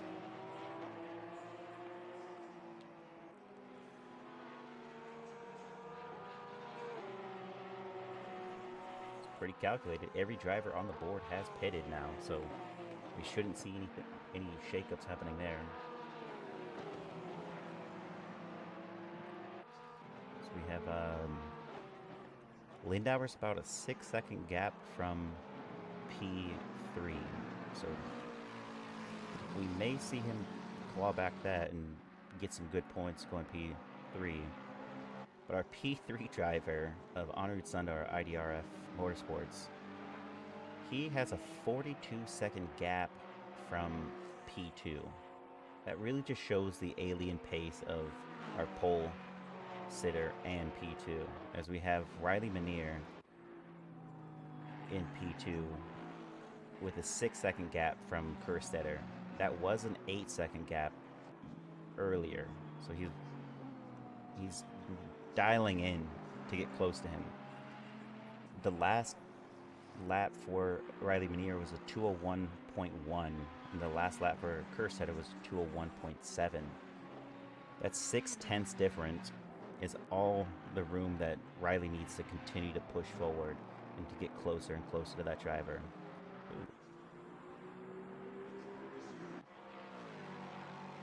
I thought that was an in-game noise. There's dogs outside.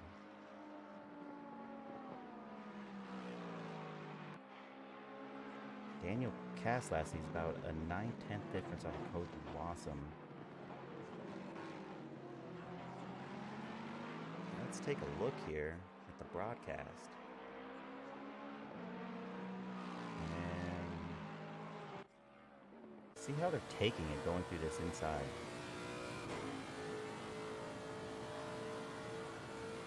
The car in front of them is Cody Wassum. They are the closest on track. Looks to be reeling him in a little bit. Takes these S's pretty well.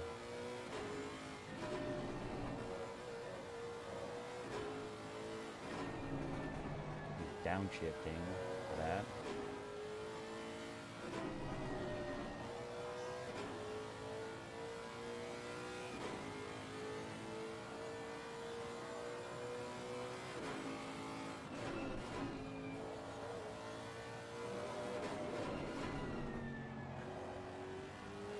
We can safely say that Daniel Castle is not only reeling in Cody Wassum, he is showing some effective work with that downshifting as he's getting really close. But as we've seen, there's only a few drivers have been able to make a good overtake on that going out of that corner, that hairpin.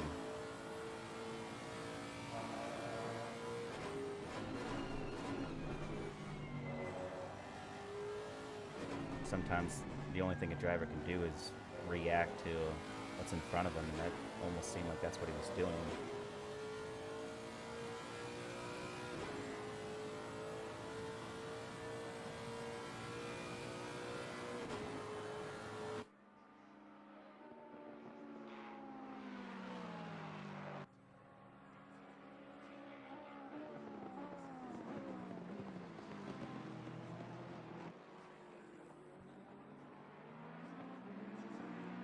He is now 0.6 off of Cody Wassum.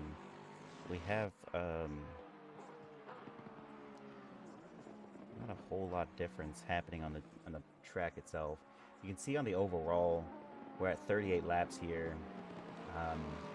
P2 looks like Riley Minier's about a 5.6 second gap away from Kerstetter, so he's reeling him in. That much we know for certain. He has 19 minutes to do so. He's got to get back 5.6 seconds. He's already done a lot for himself because he was at 8-second gap from Kerstetter. We could see Riley Minier actually upset towards the end and make an overtake against Kerstetter based on the data we have right now. But Honored Sundar in P3 has a 43-second gap to Riley Minier, so we're definitely not going to see anything happen that's, really aggressive, because as it stands, I think as long as he maintains pace and doesn't have any incidences, he's just going to collect P3. We have Stefan Lindauer of the Southern Star Motorsports. just really showing how strong this team is. Daniel Castellassi in P10. They had some great qualifyings, but Jason Provolone, their teammate, who's in the driver standings, really high up. He's in the top 10. He has had just a not so great race. This is just maybe not his track. He's only sitting at P22, so it's not going to be great if he can't push himself out into P20, where that's where the points end for the team.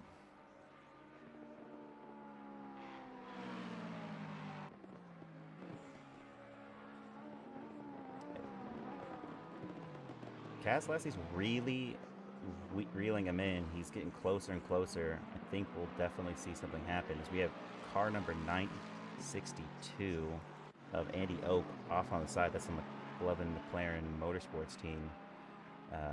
Looks like he is trying to start his car. Or he might be just going into the pits from here. But he is still sitting there.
And there you have it.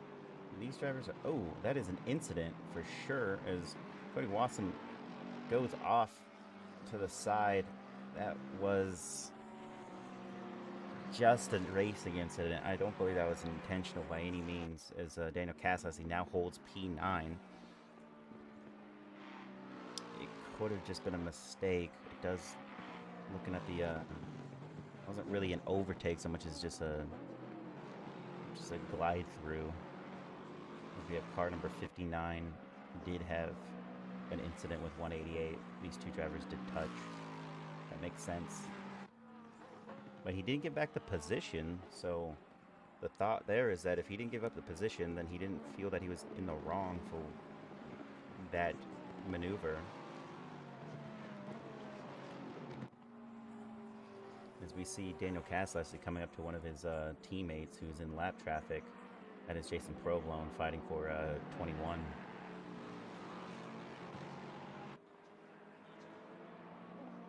And that is Mansilla and ahead of him. Maybe about 6/10 difference here. And we have Vandy of Omega Racing going on the outside there trying to... Oh! Whoa! He is in a complete spin as one of the Ness Motorsports taps him going through that corner. And I wouldn't even be able to tell you which one of those drivers it was. He has lost multiple positions.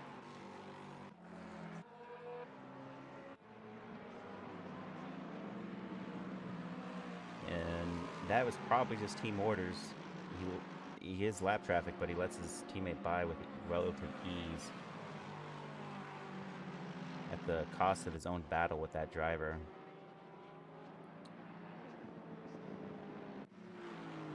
It looks to be Chris McKeesey of the Ness Motorsports that was involved in that incident.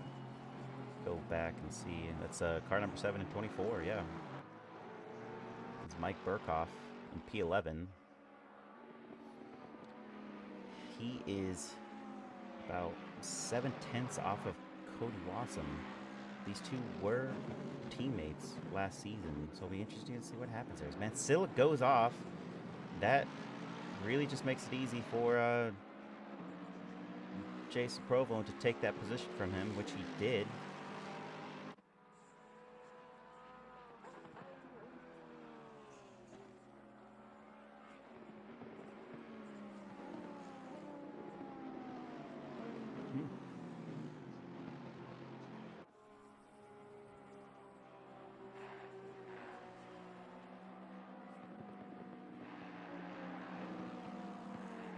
He's really...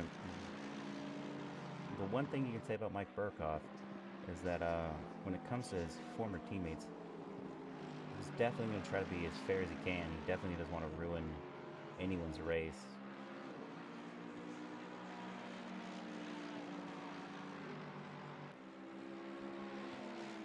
Pretty fair driver, just like Cody Wassam. They both share that same goal of just trying to be clean, and if you're going to overtake, it's because you're in a fair bit of space to do so, not try to cut somebody out and dive a corner. You wouldn't see that happening from either of these drivers.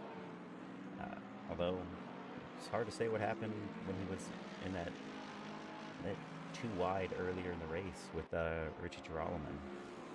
From my angle, it looked like they're both going wide through that, and one of the commenters said that it was probably a lockup with the brakes, which caused everything to happen. As we have car number 69, Mitch McConnell is...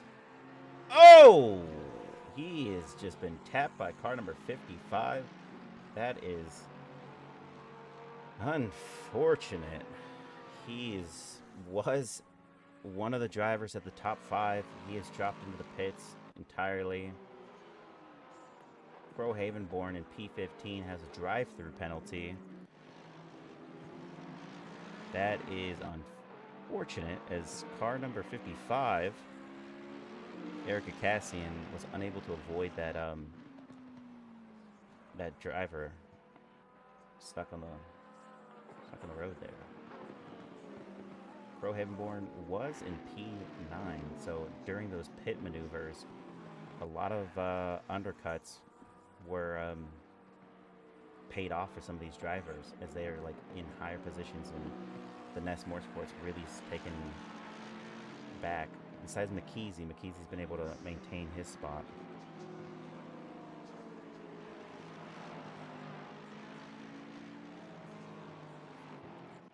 We have Andrew Pickerel with the Flying Lizard Motorsports team. Car number 33 is in P5, attacking Stefan Lindauer ahead of him with a 0.8 tenth difference. And for those that may not know, when you hit that 0.1 decimal over is the 10th, then you got your 100th, and you 10 hundredth. So there you go, a little bit of knowledge for you. I wasn't good at math. Still don't think I am good at math, but I know what a tenth is. So we have Mike Burkhoff still really strong going towards Cody Watson. He's got a 3/10 difference from this driver. There's a little slidey in the back end there, going through that curbing. Is he going to try to make a move as he once did to Richie Girolamo on this same part of the track? No, he does not.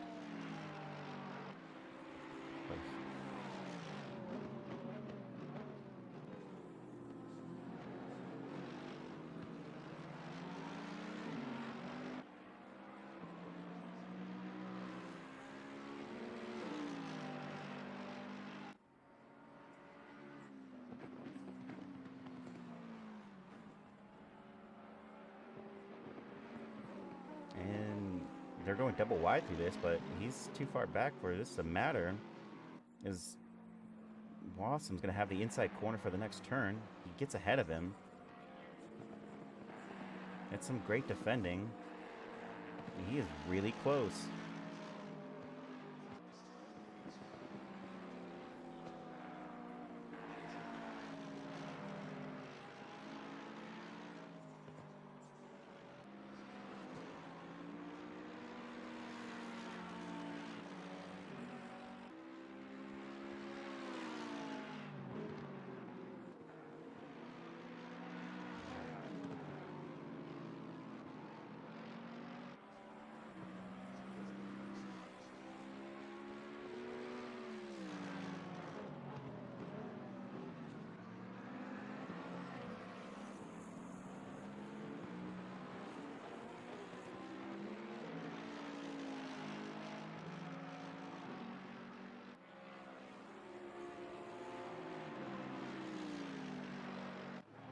have Andrew Pickrell battling it out with Stefan Lindauer as they're going through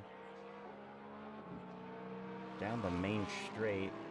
Is he going to have a go at him? He's got a 2/10 difference on Lindauer. This is for P4, mind you.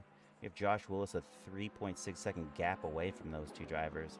So any incident were to occur, he's definitely going to be able to capitalize and get good pace and position from that. Anytime two drivers battle it out, there's always that chance that they're going to mess up and really just ruin both their races with 7 minutes and 53 seconds to go. You hope it doesn't happen, but it's always possible. As we see Mike Burkhoff going down the straightaway. Is he going to sit in this toe and go for the... Oh, there he is. There, it's happening. He has that inside line, and he's ahead of him. That is a clean overtake. Doesn't seem to be much defense there, as Watson's just going to maintain his line. Mike Burkhoff now takes P10.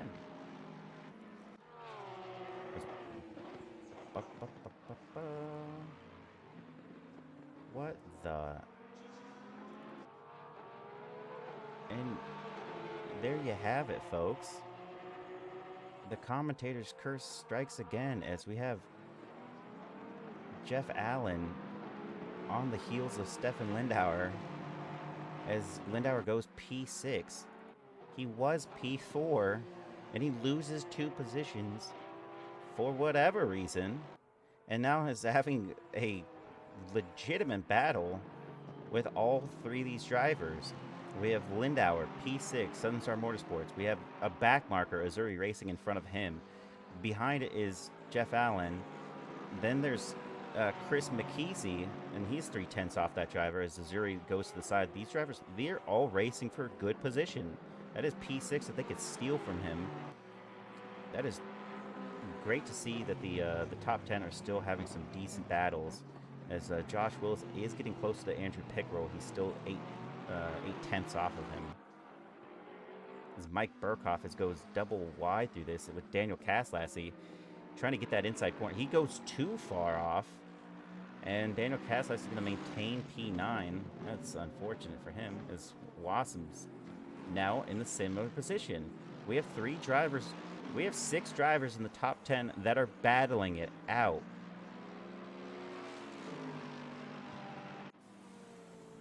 Actually, yeah, that seems to be the case. Kaslassi's holding steady. It's P9, 10, and 11, and then we have P6, 7, and 8 all battling for good position, as well as Josh Willis in P5 battling out for Andrew Pickrell. But to have 5 minutes left on the clock, and these drivers are just getting in there, trying to make that overtake, get the best position they can. This has been a hour and 40-minute endurance race, if anyone's still here from the start. It's been quite the up and down for some of these drivers, especially the ones that did not finish, who retired. It's unfortunate for the incidences that occurred for them to do so, but you have Cronotis trying to battle it out with Jin and that McLaren. Go a Team Adidas parlay trying to get one more point out of that. He's right on the heels of this driver. He's taking the outside.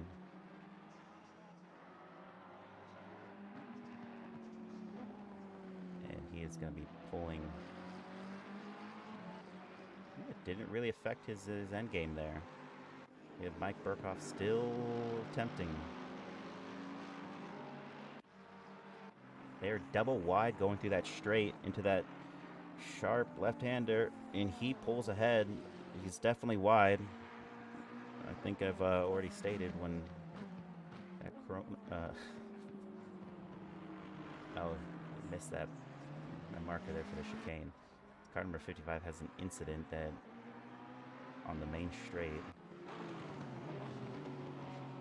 We still have these 3 drivers battling it out as Burkhoff is so close.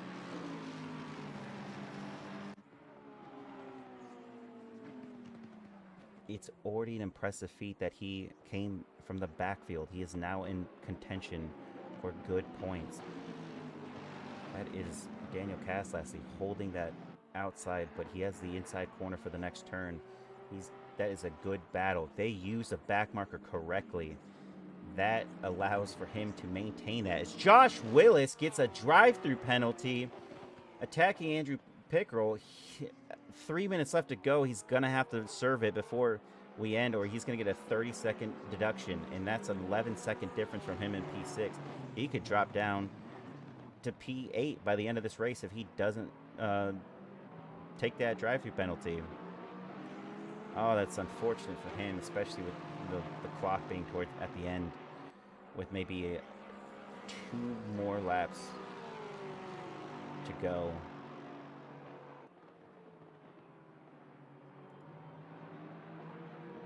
And what we're looking at is Stefan Lindauer, Jeff Allen, and Chris McKeesey still battling it out for those positions. We have 6, 7, and 8, as well as Mike Burkhoff battling for 9th place. I mean, he's already in P10. That's already an impressive feat in itself. As you see Chris try to go in on the inside, maybe try to make a move, but he doesn't.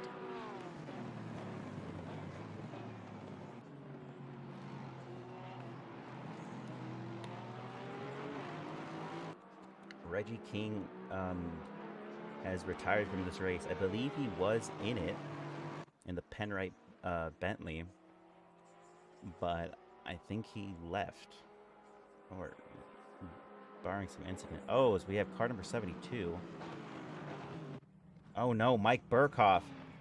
Oh no, Daniel Caslasi. Wassam was straight through that. Wassam takes P9. Mike Burkhoff, get back in there. What is he doing? He is losing positions. There was an incident that occurred with car number 72 all on his own. Okay, the leader is on the final lap now. Give it all you can. Jeff Allen, P7, still attacking. Leaders on the final lap. Josh Willis has yet to serve that penalty. Oh no. It's still a great result for Mike Burkhoff. He's P12. He could have been P10. Caslasi loses a position. We have Chris McKeesey really trying to battle out. This is 3 drivers really still attacking at the very end. Let's just stick on Jeff Allen. He's in the middle, so it gets a good range on the camera view here of what we're seeing. These 3 drivers have 1 full lap to go for them. Anything can happen. We just saw that. And it doesn't look like anybody was actually involved in a collision. We had Jin and Morrison in P18 and 20.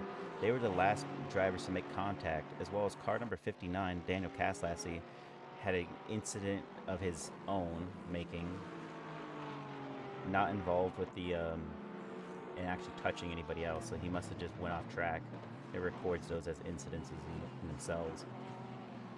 As we are down to the final lap, these drivers are going down for the final corner, or the final lap here. Anything can happen. They are the closest drivers on the grid right now. Oh, as we have Riley Manier, who's 4/10 off of Kerstetter. He made up all that time, and we didn't even see it. But he is there towards the final chicane, final corner. Is he going to be able to make anything happen here, or is he going to just sit in P2?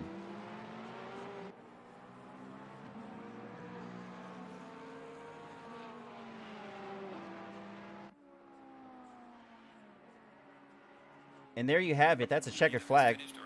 Ed Kerstetter of 949 Sim Racing wins here at Suzuka at the Race 2 Endurance, with Riley Manier just 4/10 off of him in P2, as Anirudh Sundar is still making his way through Sector 3 for that. As we'll jump back over to these 3 drivers in cars 6, 7, and 8 position. They are the real battle left.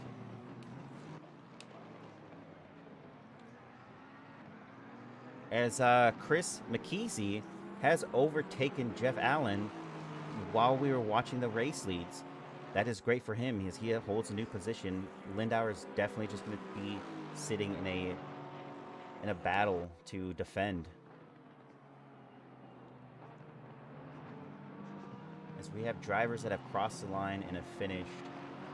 That is Daniel Kaslassi in P10, Free in P11, Eric Miller P12, Mike Burkhoff P13, Parker Nyber P14, Snyder is 15, Crow Heavenborn is 16, Manzilla is 20, Ray Fries is 21, Barrera 22, Harris is still in it. So we have a couple drivers still in it. Anirudh Sundar crosses line and is P3. Andrew Pickerel has crossed line and he is P4. Josh Willis has crossed line at P5, but he has his 30-second time deduction for not serving that drive-through penalty. Stefan Lindauer holds P6. McKeesey holds P7. Allen holds P8. Constable Cody Wassam still trying to go across that line now. With that 30-second drive-through penalty, I don't believe he is. It doesn't affect him at all in the overall. So Josh Willis gets to stay P5. I thought it would at least. I'm almost certain that it should drop him down. Maybe once everything ends. Yeah. So Josh Willis is going to drop down to P8, I believe, at the end of this. As we have Ed Kerstetter, your first race in the GT3 series. It was impressive what you did. What are your thoughts? Were you worried at all towards the end? Hey, thanks. I was really worried. I didn't know what strategy everybody was going to do, and then like when he pitted late, I'm guessing he just took more fuel in the beginning, so I knew he had fresher tires. So I was watching that gap like a hawk. Yeah, and it really looked like he was reeling it in, and towards the end, we finally get to see that he was actually pretty close. Do you think with one more lap, it would have been more of an upset, something that you'd have had to defend more, or did you still feel pretty comfortable? Oh, I would have had to defend pretty hard. I think he was about, on average, maybe 2 or 3 tenths quicker. It seemed like just looking at the gaps. Yeah. Lost a lot, like decent amount of time with some interesting like blue flag car lines, but so I was sweating there. I think after everything that transpired, I would have. It would have been very exciting. Let's put it that way. If there was one additional lap. Well, I mean, a great race, great qualifying. It was insane the speed you were able to put in, and it really showed that your overall pace was on point. So thanks for joining us, and great race out there. I appreciate for having me, and I mean, everyone drove awesome. That was for 30, 40 cars. That was a fantastic race. Oh, absolutely. So thanks for having me. Mm-hmm. And Riley Manier, car number 27, P2. It's still got to feel great after the immense pressure that quali was. Yeah, it felt really good. I watched the Mercedes go off in like the third lap, and I thought, okay, I'm P2, got to hold this. Made a mistake, let Sundar get by me, and then was able to overtake him on exit of Degna 2, which that was one of my best moves. I'm really happy with that one. But yeah, pitted late, took more fuel in the beginning, and man, I almost had him. Yeah, you really did. I was looking at the times and the gaps, and you were actually like just cutting time each lap, and it was really showing that you had like an 8-second gap from him after everything was said and done with the pits. And strategically, like you were able to stay out longer, but that 8-second gap closed in towards the last second. We were able to take a look at it, and it was mighty impressive overall. Is there anything that you would have done differently in regards to that pit stop? No, it was a perfect pit. Like I maybe could have took slightly less fuel. I think I ended up with like 11 liters at the end, which was fine. I was plenty safe. The only thing that I would change, not with the pit stops specifically, I just would have I had a few mess ups, and there were some situations where I should have like exited the car better, lost a couple seconds here and there. So if I would have been a little smarter, then I think I probably still would have caught him at the end, but maybe I would have had a little more time in the lap to make a move. Well, I mean, the end result was that you did great, and Really appreciate your time here, Riley. It was a really great race, and your overtakes on Sundar was impressive to say the least. Because I know you guys battled each other a lot last season. So to just get ahead and then close the gap on a really fantastic driver as well that had great pace. It was great. You did great. Thanks. Really, really appreciate it. Hmm. I'll move Sundar up here for you. Okay, thanks. Yep. And just briefly before we touch on Honored Sundar, so we had P1 was Ed Kerstetter, who won the race, and then we had P2 Riley Manier, who was P2 on that race, and then our third place winner is Honored Sundar. Honored, thanks for joining us. Great race. Uh, you know, I think you had an amazing pace, and it was interesting to see that your defense of Riley for a lot of those laps. Yeah, like honestly, Suzuka is not, one of my stronger tracks. So I think the effort this week was just to minimize any sort of, damage with respect to points. And that's all we did. It was very clear that, P1 and P2 were on, like, they were lapping on the world of their own, basically. So Yeah, there was not any point, trying to push, because Suzuka is one track. Like the last season, I DNF'd in Suzuka.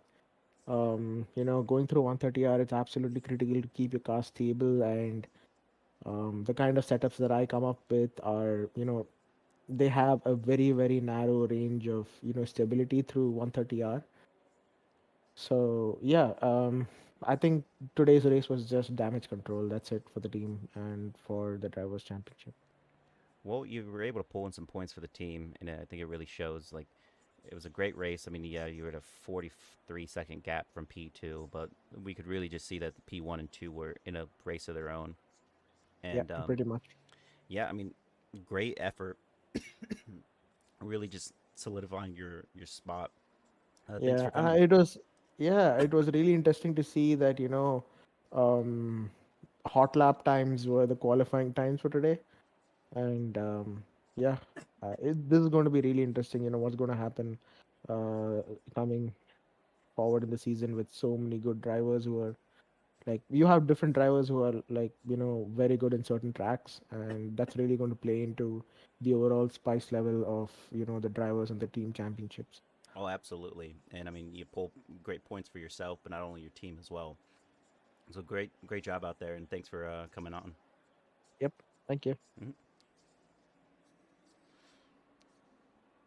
Okay, everybody, thanks for joining us. This is the GT3 Race 2 of the Championship Series. It will go again next Sunday at 8:30 for qualifying start, as well as we have our GT4 race on Thursday at 9 Eastern time. And then we have Saturday, the Porsche Cup, if you want to take a look at that. Our schedule's all set, so you can take, if you want to join us at the Discord, we're more than welcome to. Just hit the button. We're all pretty friendly here. Thanks for watching. Take care.